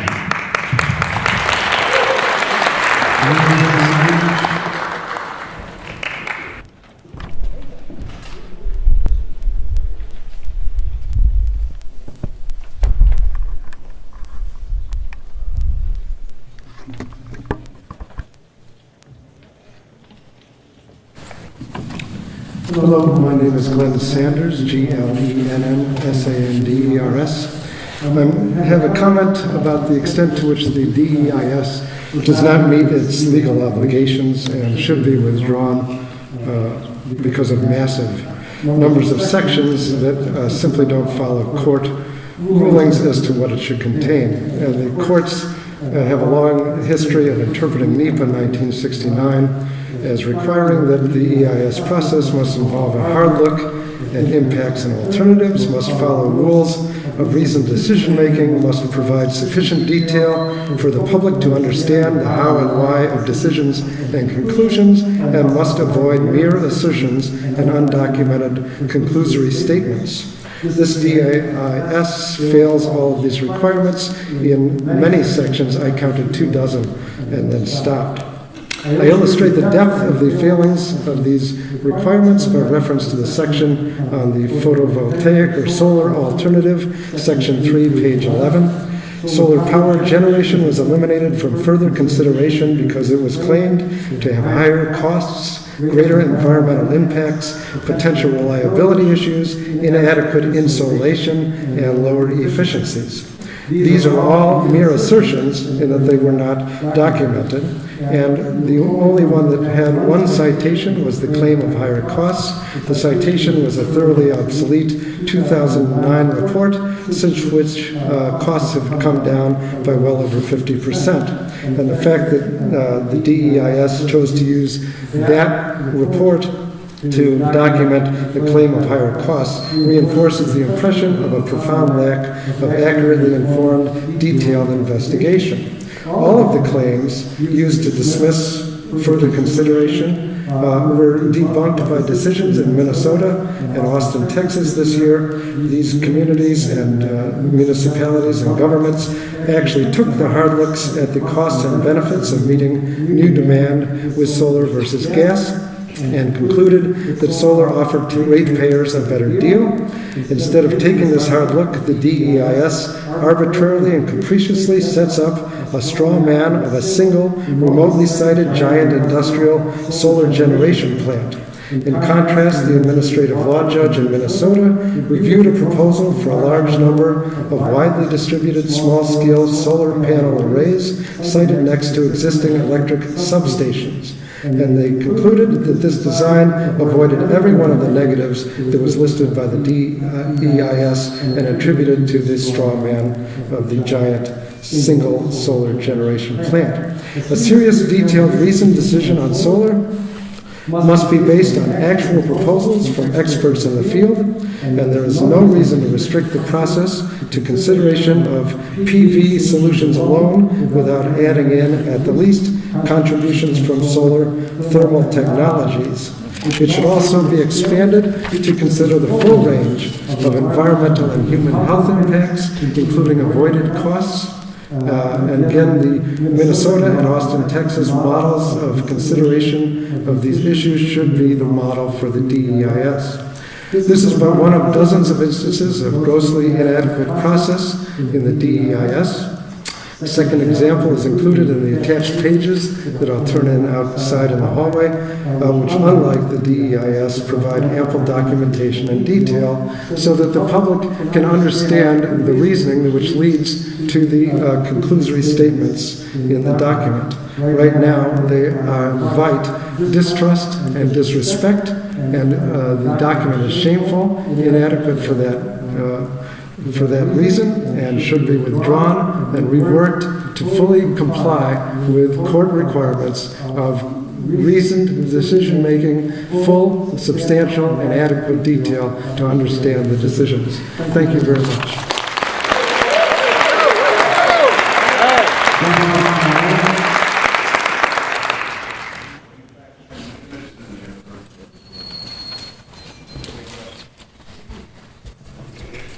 Thank you.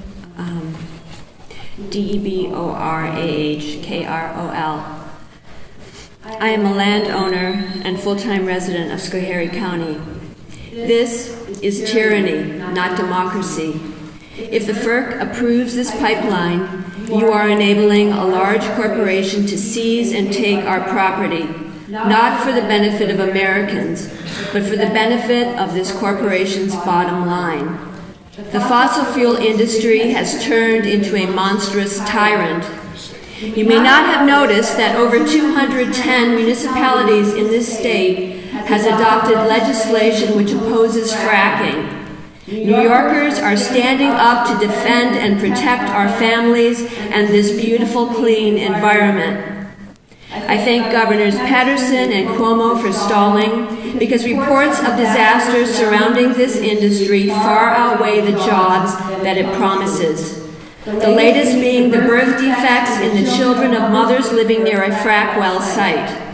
We know about the blowouts because we witnessed the destruction of the ecosystem in the Gulf of Mexico, and the 9-square-mile aquifer in Dimock, Pennsylvania, that was forever contaminated because of spills, accidents, and 3 faulty wells during shale gas development. Cabot paid those families off to silence them and make them go away so they can keep up the lie. This industry is willfully ignoring the evidence and warnings from experts like the engineer and fracturing mechanics scholar Anthony Ingraffia, who says 5% of well casings fail upon initial well drilling, or that 50% of concrete casings will fail within 30 years. It won't be long before contaminants from frac fluid like benzene and toluene will be showing up in all the drinking water wherever this industry exists and where the aquifers extend. Incidentally, ExxonMobil is buying up water rights all over this planet. Imagine a future where this tyrant controls the world's drinking water. Ecologist and biochemist Bob Haworth warns of the fugitive emissions of methane released into the atmosphere during production, storage, processing, along pipelines, venting, and at compressor stations. Methane is a serious global warming contributor. Yes, it's been a cold winter, but it hasn't stopped the glaciers in Greenland from melting at alarming speed. The cases of asthma, lung cancer, headaches, brain tumors, nosebleeds, skin rashes, nerve disorders. The radon exposure alone from the Marcellus shale gas will likely kill 80 people per year in New York City. Those that used to hunt for game in Pennsylvania say the deer from that state have cancerous tumors when you cut into them, because they are attracted to and drink the frack waste in open holding ponds. New Yorkers will not be sacrificed for the benefit of this industry. We don't want your injection disposal wells causing earthquakes, your radioactive solid waste, your chemical-laden hazardous liquid brine, and this damn pipeline, which is at the heart of this madness. This greed for profits above and beyond all human decency.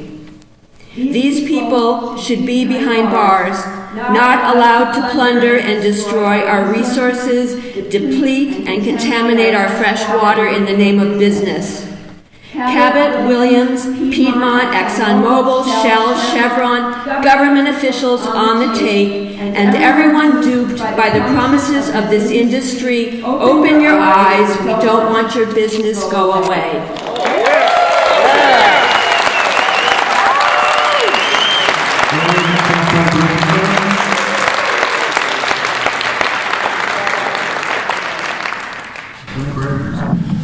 Yeah. GREGCAPOBIANCO.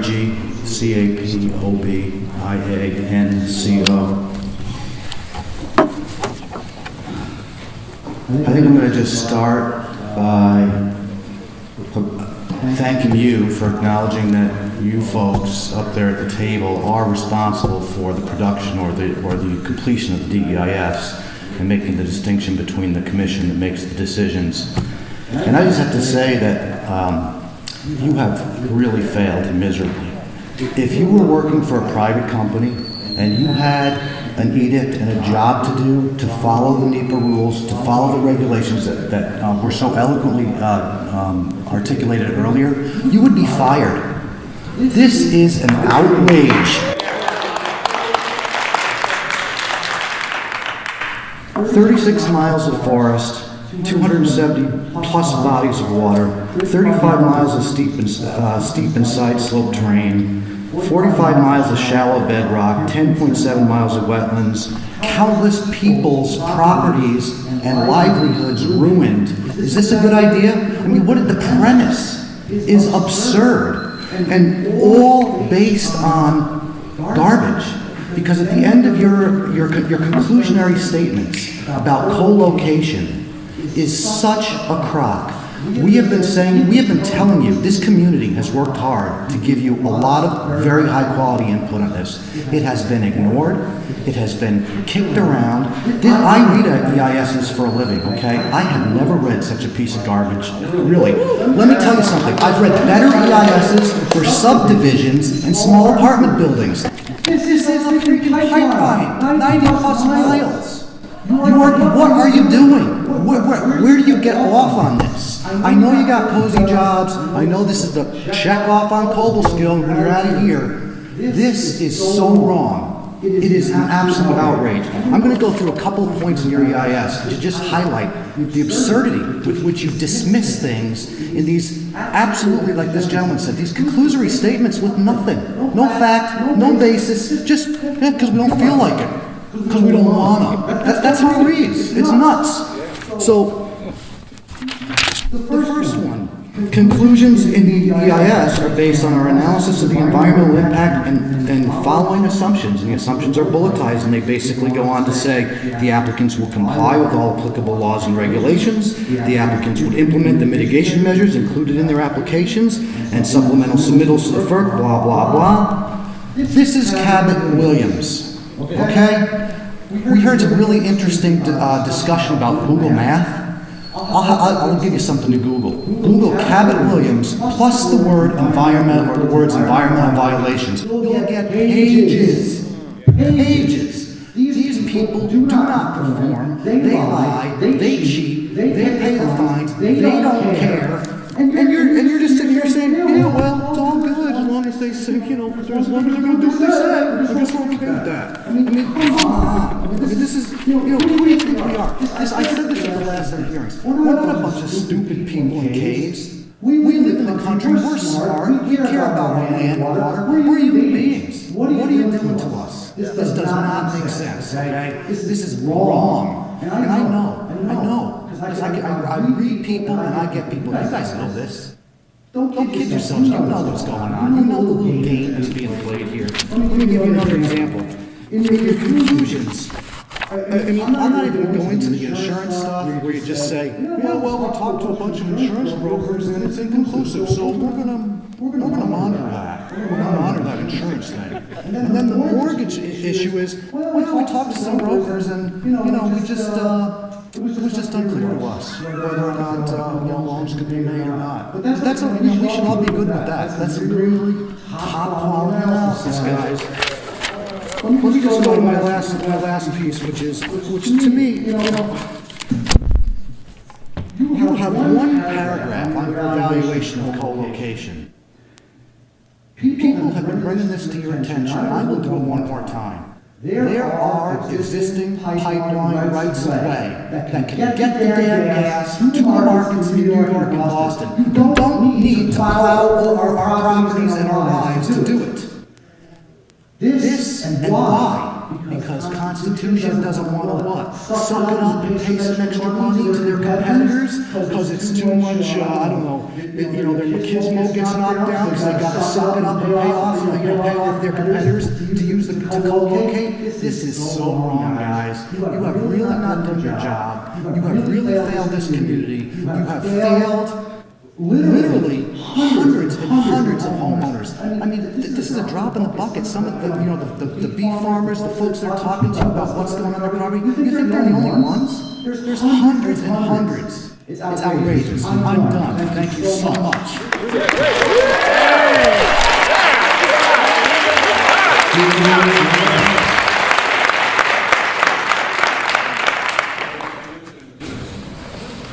Julia Phillips.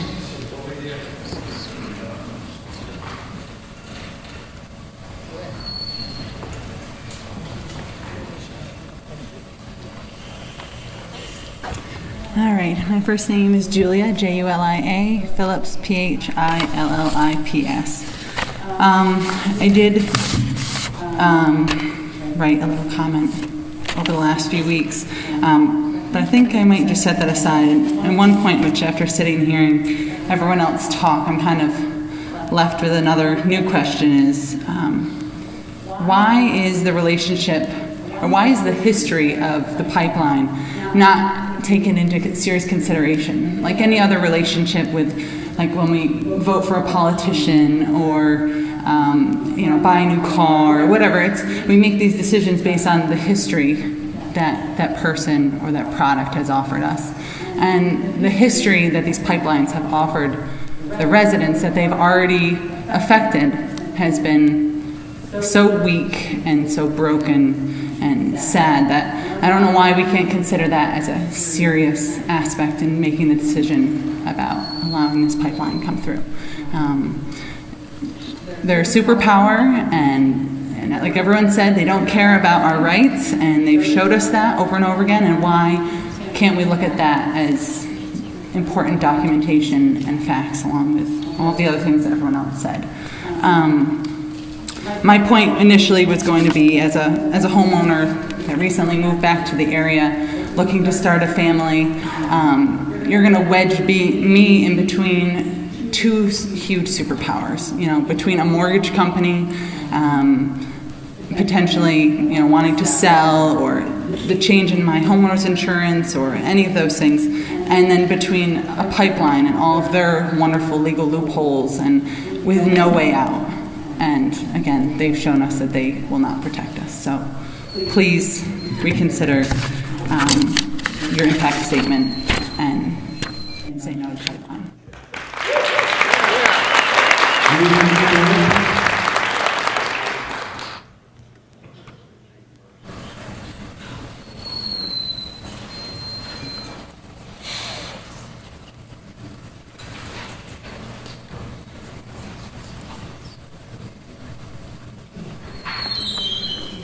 Good evening. Thanks for letting us speak tonight. I grew up in Schoharie County and left Schoharie County after I graduated high school, and I decided to move back 6 years later because of the beautiful landscape and access to endless natural resources such as streams, lakes, ponds, and hiking trails. I now own a house in Richmondville.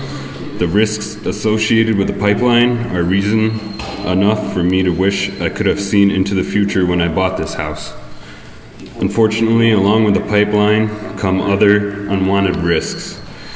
It is reasonable to envision the risks of water contamination, storm runoff, and the loss of beautiful forests. To take away some of the attraction of this area will affect potential future families from wanting to settle here. These risks far outweigh any benefit that will come to my children, my land, or my future. I'd also like to add that I'm also a union member and I oppose the pipeline. Thank you.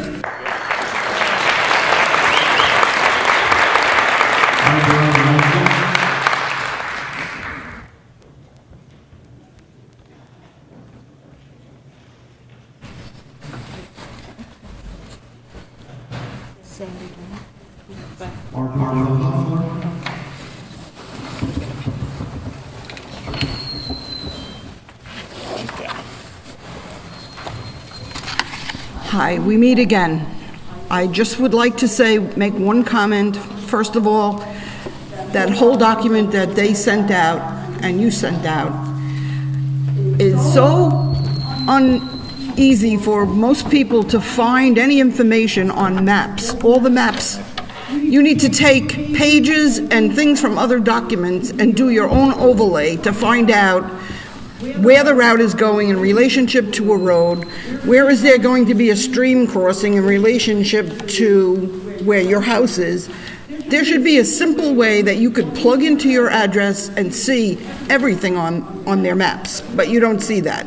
It's all up to you. I found the part that's going through my valley just by guessing where it might be, and I found the document I was looking for.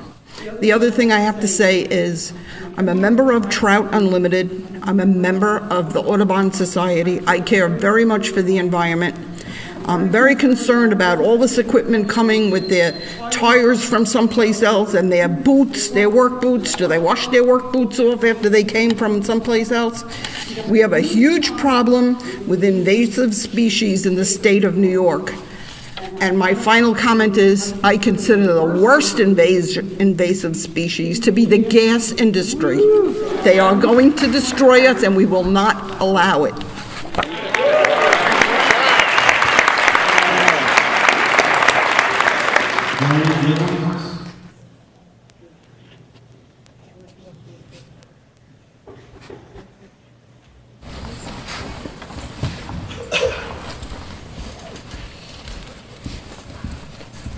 Raymond Gillis, Gillis. I'm an insurance broker here in Schoharie County, and I just wanted to address the situation of the insurance on the impact of the EIS on insurance on your homeowners, and it's not an issue. There is no impact. We can write homeowners insurance with a pipeline easement without any difficulties. Thank you. How about without an easement? Pardon? How about without an easement? Robert Strother. Not through eminent domain.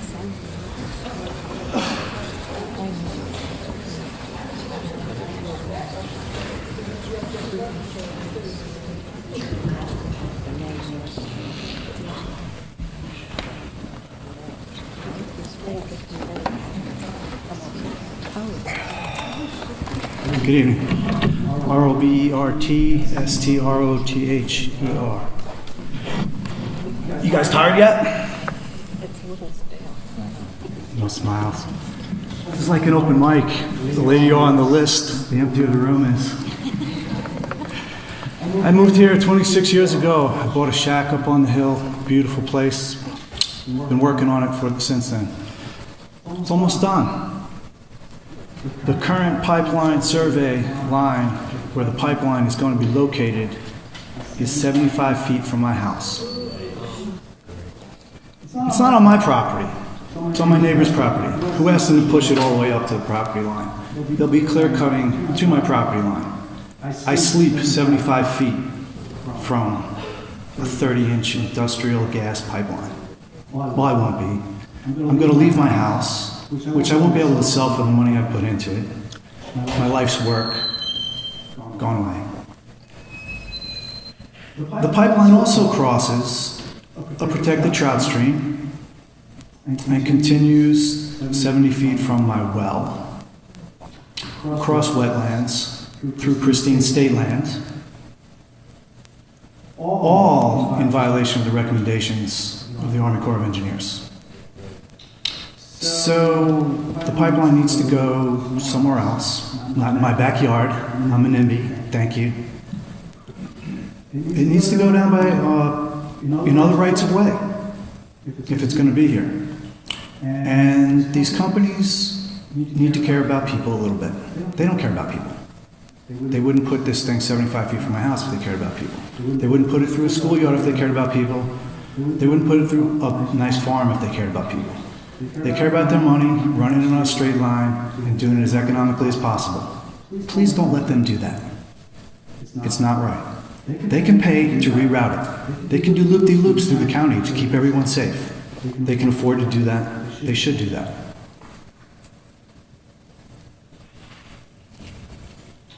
You know, it's all the union brothers are gone, right?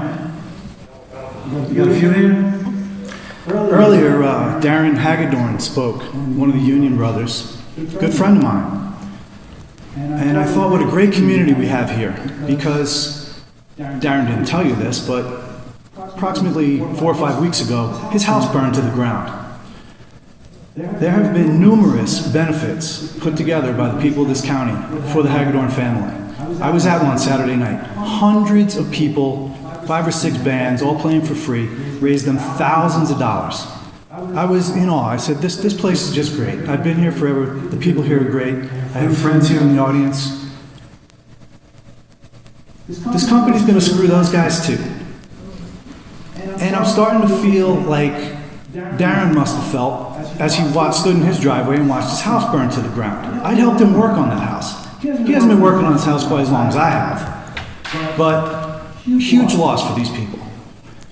What I wanted to say to the union brothers was, I don't want to take work away from them, but I would never take a job if I knew it was basically going to destroy a fellow citizen's house, which is what's going to happen to me, because I am not going to live 75 feet from a pipeline that has an 800-foot blast zone. Right? Oh, another thing. I'm sure you guys are aware of this. I don't know if everyone else is aware of this. They don't odorize this gas. So not only am I going to be worrying about, blowing up, but if there is a gas leak, I won't know this. They do have some kind of sensors, and I'm not clear, since my property is not actually theoretically impacted. Are these guys providing me with a meter to sense a gas leak? Do I have to do that on my own? Please conclude your comments, sir. I'm concluding my comments with no answers. Thank you. You guys have a good night.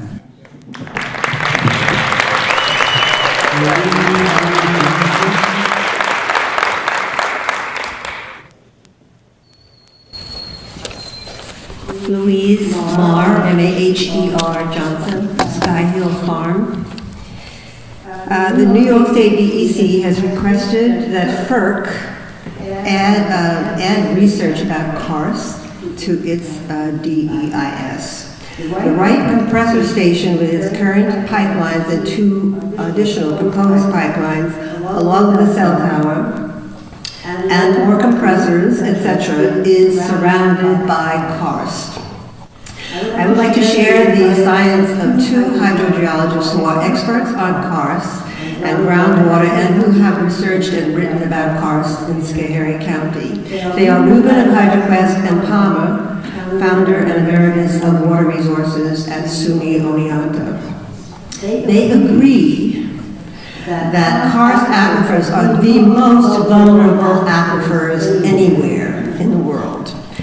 Thus, the Wright compressor station is vulnerable since it sits amidst karst or soluble limestone with its network of caves and sinkholes, or holes covered with soil, and sinking streams. So these holes or channels into shallow groundwater permit surface pollutants from construction, explosions, and flooding to move rapidly into aquifers without being remediated by soil microorganisms, clay, sand, stone. Contaminants then disperse rapidly and end unpredictably in the fast-moving flow. In karst groundwater, velocities can be hundreds or thousands of times faster than the norm. Also, the buildup of methane in karst caves can be explosive. So the Wright compressor station is close to and uphill of the main Fox Creek aquifer, a karst aquifer, but larger, that supplies the drinking water to the towns of Schoharie and Central Bridge. The area near the Wright compressor station and other parts of Schoharie County were greatly affected by the officially designated 500-year flood from Irene, which was worsened by the planned release of the Gilboa Dam. So this is triple vulnerability for us, for this compressor station. That is, karst aquifers, 500-year flood plains, and the Gilboa Dam releases. A fourth vulnerability is our vast network of deep vertical fractures, as evidenced by the many abandoned water wells in Wright. Abandoned due to methane contamination, which the DEC admits is a problem in its own skies. Methane, as well as iron, sulfur, salt, etc., travels to the surface through a single deep vertical fracture, like a tree trunk, which then branches off when close to the Earth's surface. Retired well digger Oxbury has shown me his chart of many, many abandoned water wells in Wright. These are again holes that go straight down into aquifers carrying contaminants. A fifth vulnerability, according to earthquake fault maps by geologist Jacoby and the New York City DEP, 5 major earthquake fault lines intersect in the area around Cobleskill, Schoharie, and Wright. 2 of these major fault lines run from Wright through Oneonta to Binghamton and into northeastern Pennsylvania, seeming to follow a route of close to 88, which appears to mirror the path of the Constitution pipeline. We are vulnerable with 2 other earthquake fault lines that intersect or crisscross with the 88 fault lines, and they move south from near Wright, the town of Wright, the Wright compressor station, down into the New York City watershed. These are major earthquake faults. Jacoby writes that a slip or a quake along a fault line segment could cause a concurrent quake elsewhere on the same or intersecting fault line. If so, It's conceivable that a quake near the right compressor station could set off another one inside the New York City watershed. Please include your comments. A sixth and last vulnerability is the burning of fossil fuel, which has recently elevated the CO2 level in our atmosphere to 400 parts per million, which is one of the many indicators of runaway climate disruption.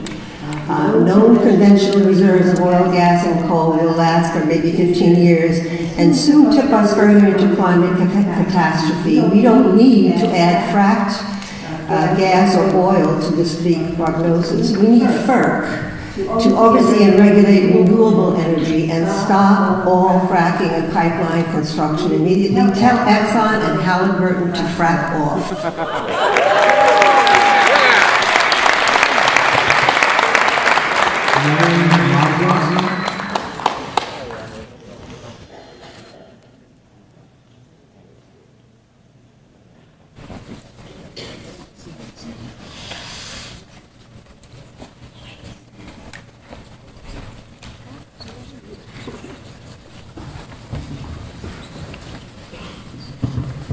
Hi, I'm Larry Mazza. That's Larrymazza. I'm a local merchant and a resident of the town of Cobleskill.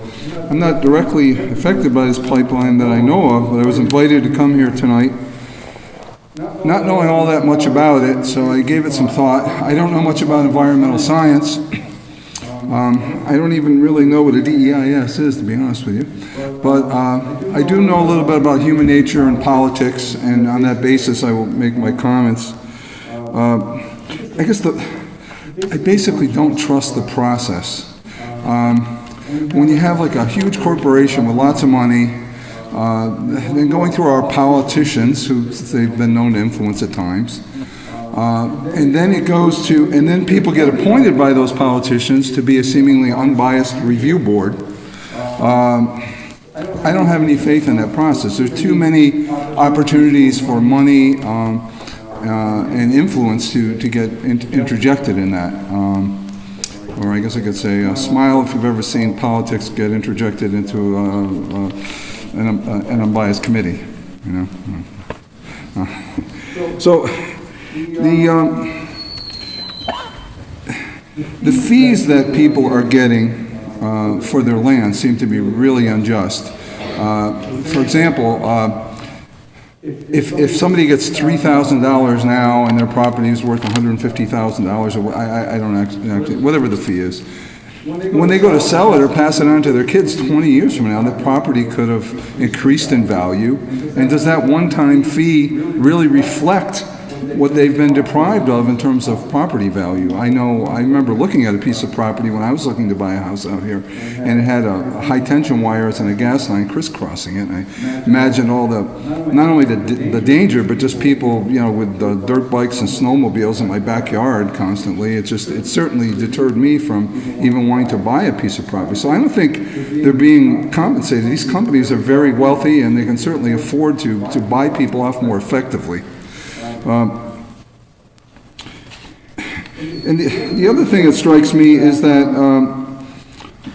tonight we have different factions, different groups. You have students, farmers, we have union workers that want jobs and so on. It seems to me that these people have much more in common with each other than they do with the people that are funding the pipeline. And it seems to me there must be some common ground that can be found. Rather than opposing each other, it's almost like somebody else is holding the strings and we're fighting against each other, and we're really in the same boat. I'm sure, none of us here, not very many of us here in Schoharie County live here because we have the intention of getting wealthy from what we do. Most of us are working hard and eking out a living. And basically, we're here tonight, in some cases, fighting with each other. And the people that are really putting all the economic and political pressure into this room aren't even here. And again, I think we should find some common ground. That's all I wanted to say tonight. Thank you.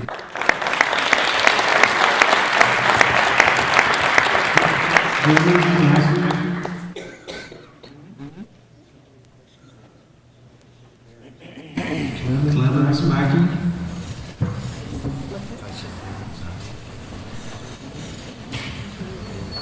Blue Plaza.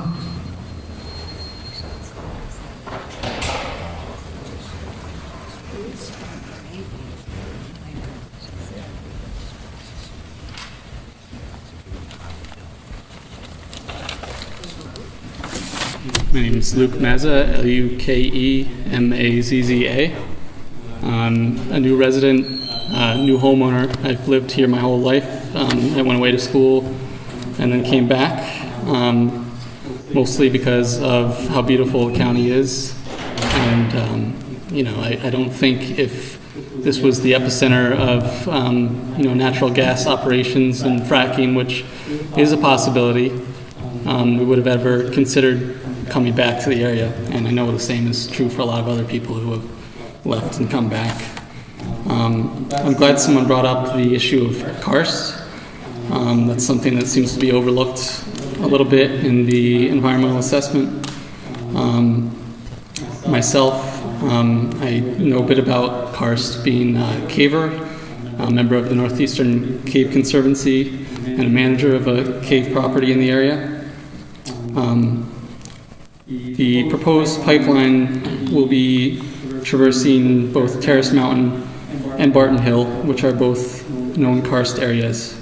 They have many caves, many fissures, underground drainages.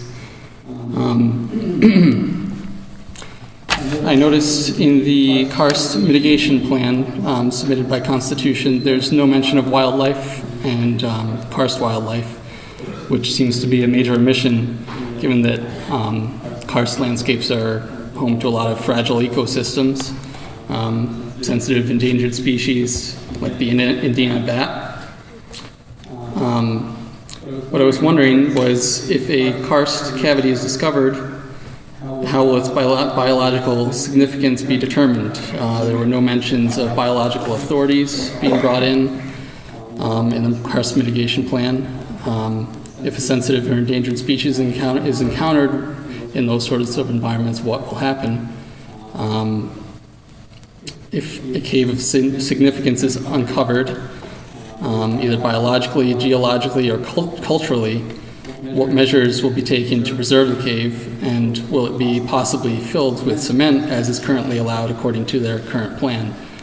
There are no limitations on size or significance when it comes to possibly filling them with cement grout to stabilize them for the pipeline.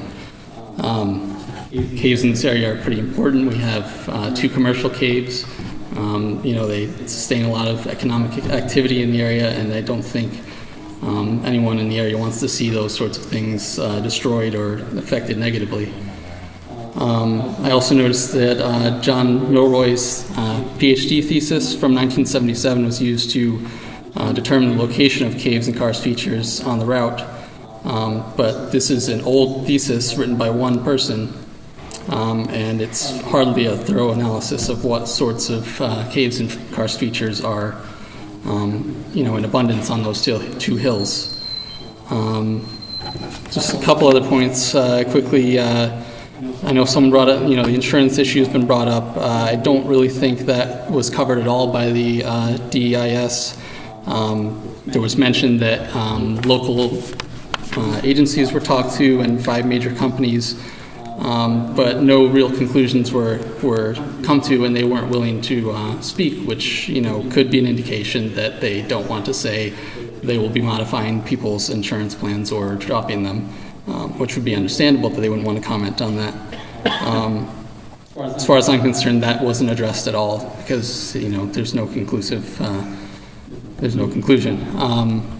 My question is, what recourse will homeowners have if Constitution fails to mitigate the impacts of insurance adjustments or cancellations?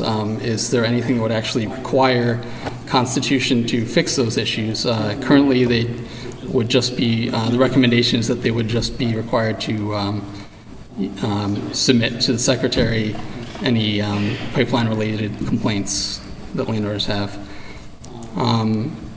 Someone mentioned the risk of deaths and compared it to lightning strikes. That's actually brought up in the dEIS. And a number of other natural death causes are compared to the risk of pipeline deaths. That's, I think, intentionally misleading. Those sorts of things, the risk of falling, auto accidents, they affect the entire country, 313 million people. Death by pipeline is only going to affect a small subset of the population that lives right next to the pipeline. So someone else brought that up specifically, and I just want to clear that up. I think that should just be, that whole section should just not be in there, because I think it's just meant to convince people that pipelines are a little safer than they are. It should be presented as a risk of death per 100,000 people that live near the pipeline, something like that. Finally, one more thing, future plans and abandonment. There's a heading on this section. It says abandonment, but the issue is not actually addressed. It says Constitution has no, essentially to paraphrase, Constitution has no intention to abandon any of its facilities. Well, of course they don't. That's not their business. Their business is to make money and not really worry about what happens after. So my question is, can we actually figure out how the pipeline being decommissioned or abandoned would happen? What are the long-term impacts of infrastructure of that type being left behind, and whose responsibility does it come as we move forward? Hundreds, thousands of years. What's gonna happen with this thing? So that's it. That's all I have. Thank you.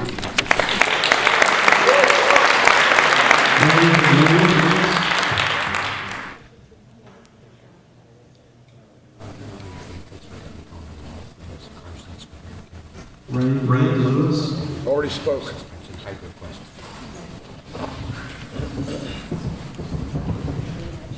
Okay, that's everyone that we have signed up to speak at this time.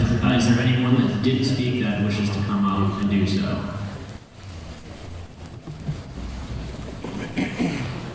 I see a hand. If you want to come up and make sure you state your name and spell it, please.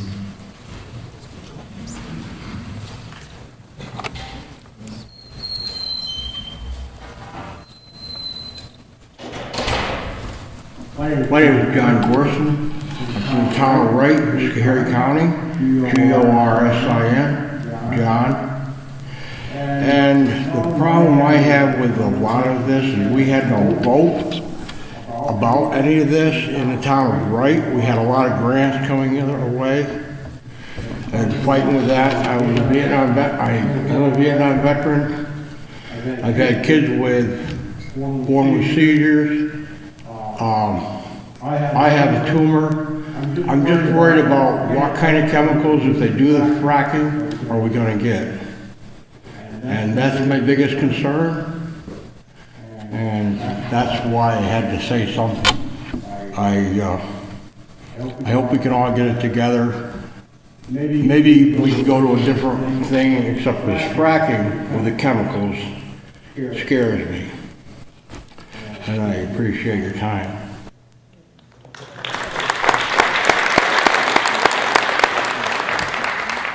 Anyone else that's like to speak at this time? I saw this on the website. If anyone wants to speak, why don't they just come ahead and sit down on one of these front rows, and then kind of first come, first serve.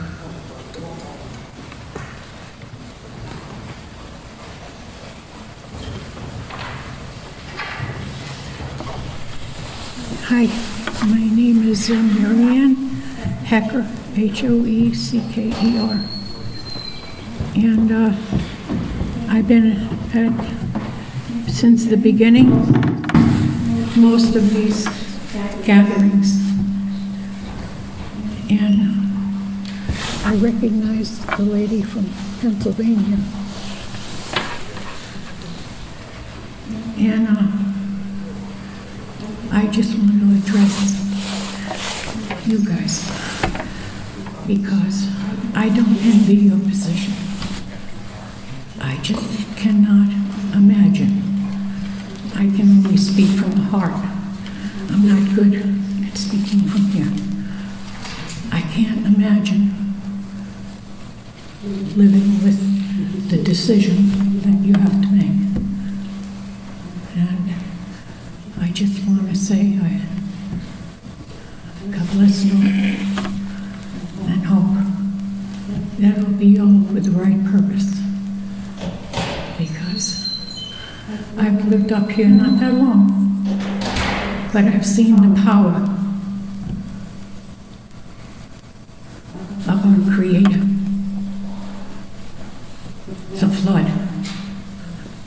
I couldn't imagine what will happen to the millions of people in New York City, downstate. We're north. Everything is going to be going south without anyone's being able to do much about it. And I think that's huge. I'm glad I'm as old as I am,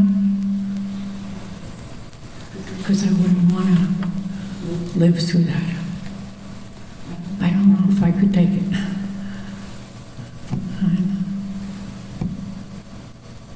I just wish I hope the best for all of you. This is not a small task or a small decision. It's huge. It's huge.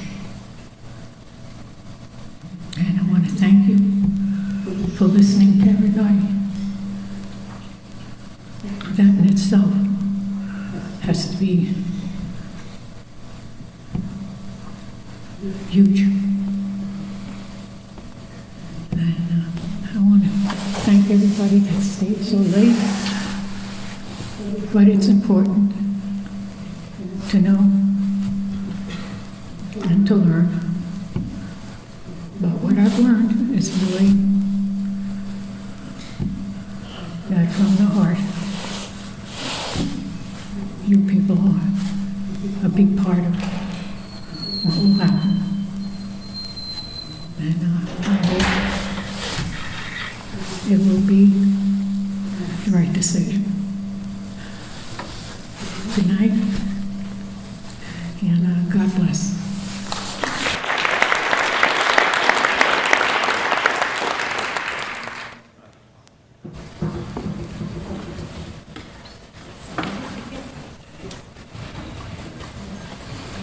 My name is Susan Jacques, Jacqueus. And although this is going to sound drastic to some, it's my opinion, but I consider it a terrorist threat. In the day and age where they are looking to create any havoc in any country, they've already spoken recently on the electrical grid and how we can be affected by that.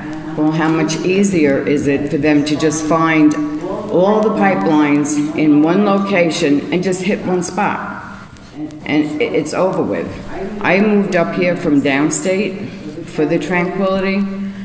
The pipeline isn't going directly through my property, but the caverns are only a few feet from my well. And those caverns, the pipeline coming in front of I-88. 88 is not a good venue, simply because we've had floods from waters go onto 88 and literally flip over cars with people in it. Where the pipeline is going, it's coming down a hill. My caves extend all the way down. They are close to people's homes. They are close to septics. There's one point on the map, if I'm not mistaken, it's going through somebody's septic. If you're building, I just finished an addition. I had to make sure that my post and my footings were below frost line. Right, thank you.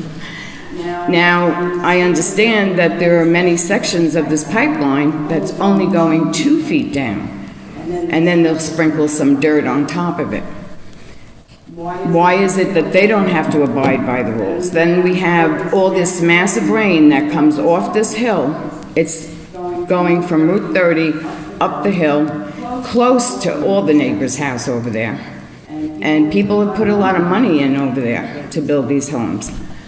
But when that rain comes down, we've had, I can't say boulders would be an exaggeration, but we had very huge stones that were in the drain, gutters, downstate would be gutters, but What happened was when the waters came down, not from any of the tropical storms, it was just a regular heavy rainstorm.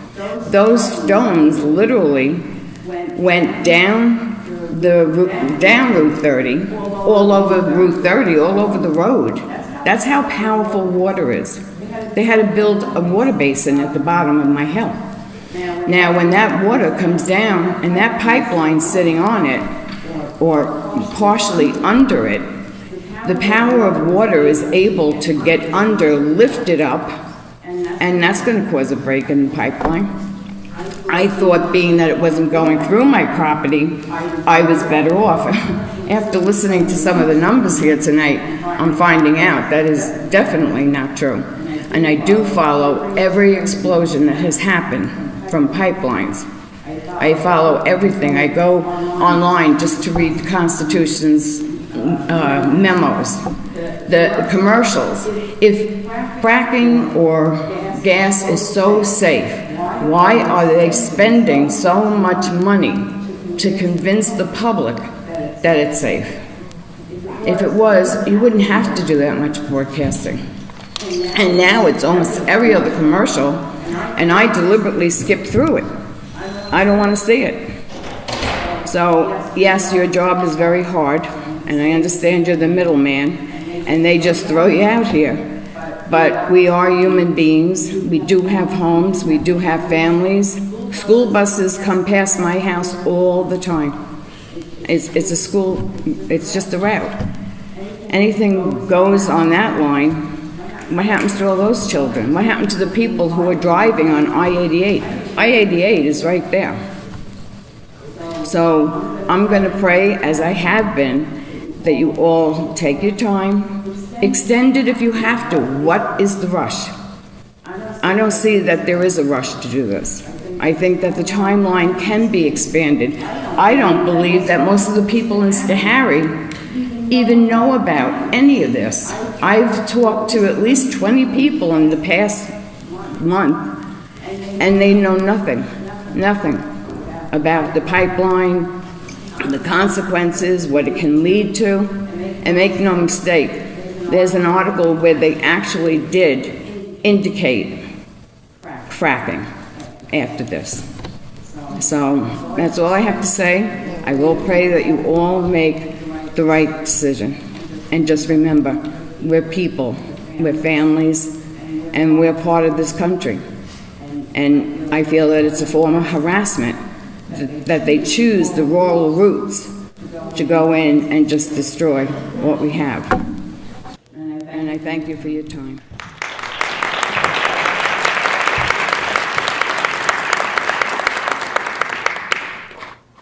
Yes, sir.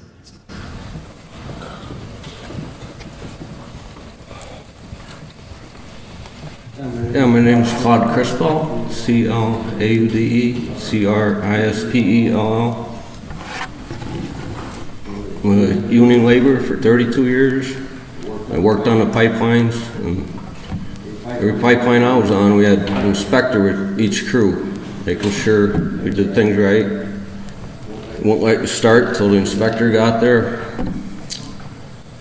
And the first pipeline I was on, they were closing schools down, factories. A year like this, when you had a real cold year, shortage on gas because of the pipelines. And they put that line in, alleviated it, and then there was promise of the millennium coming through pipeline. That got held up for 8 years with stuff like this.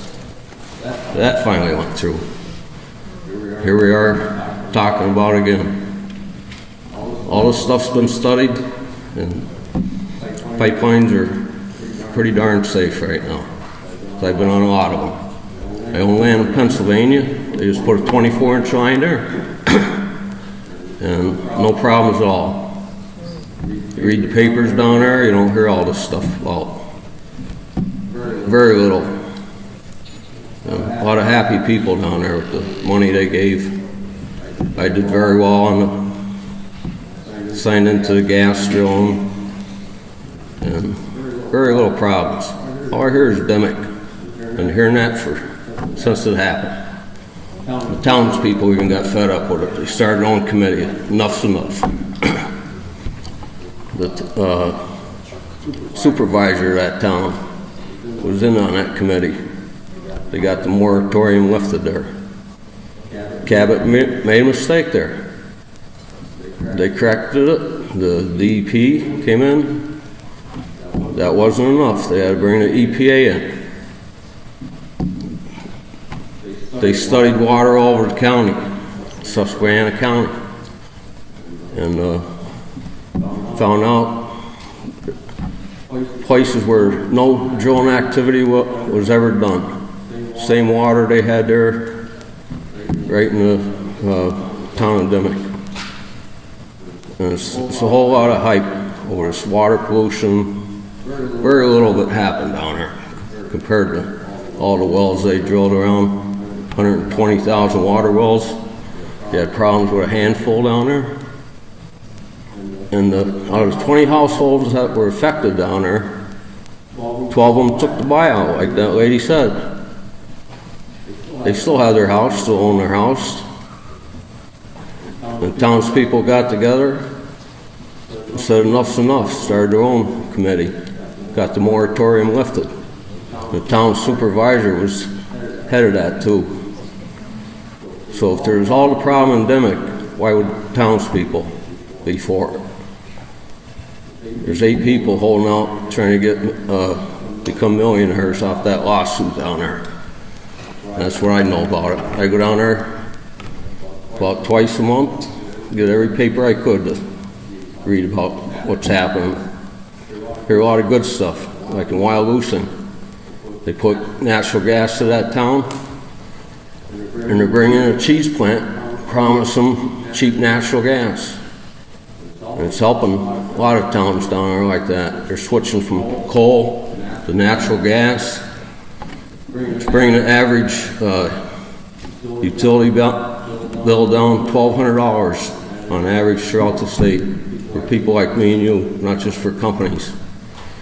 There's a lot of good sides to pipelines, and it's not as bad as a lot of people want to believe. Let on. Thank you.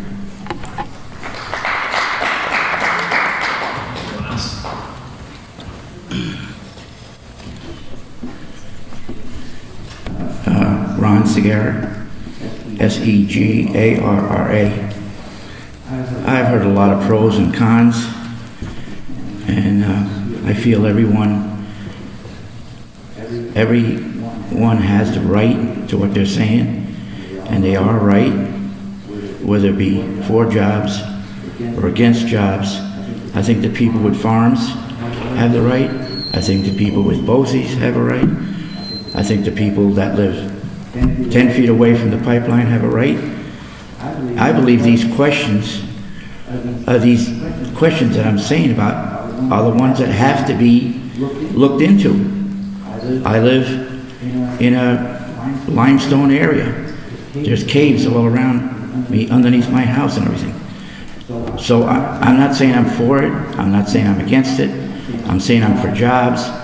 But I'm saying a lot of these questions that have been brought up have to be answered.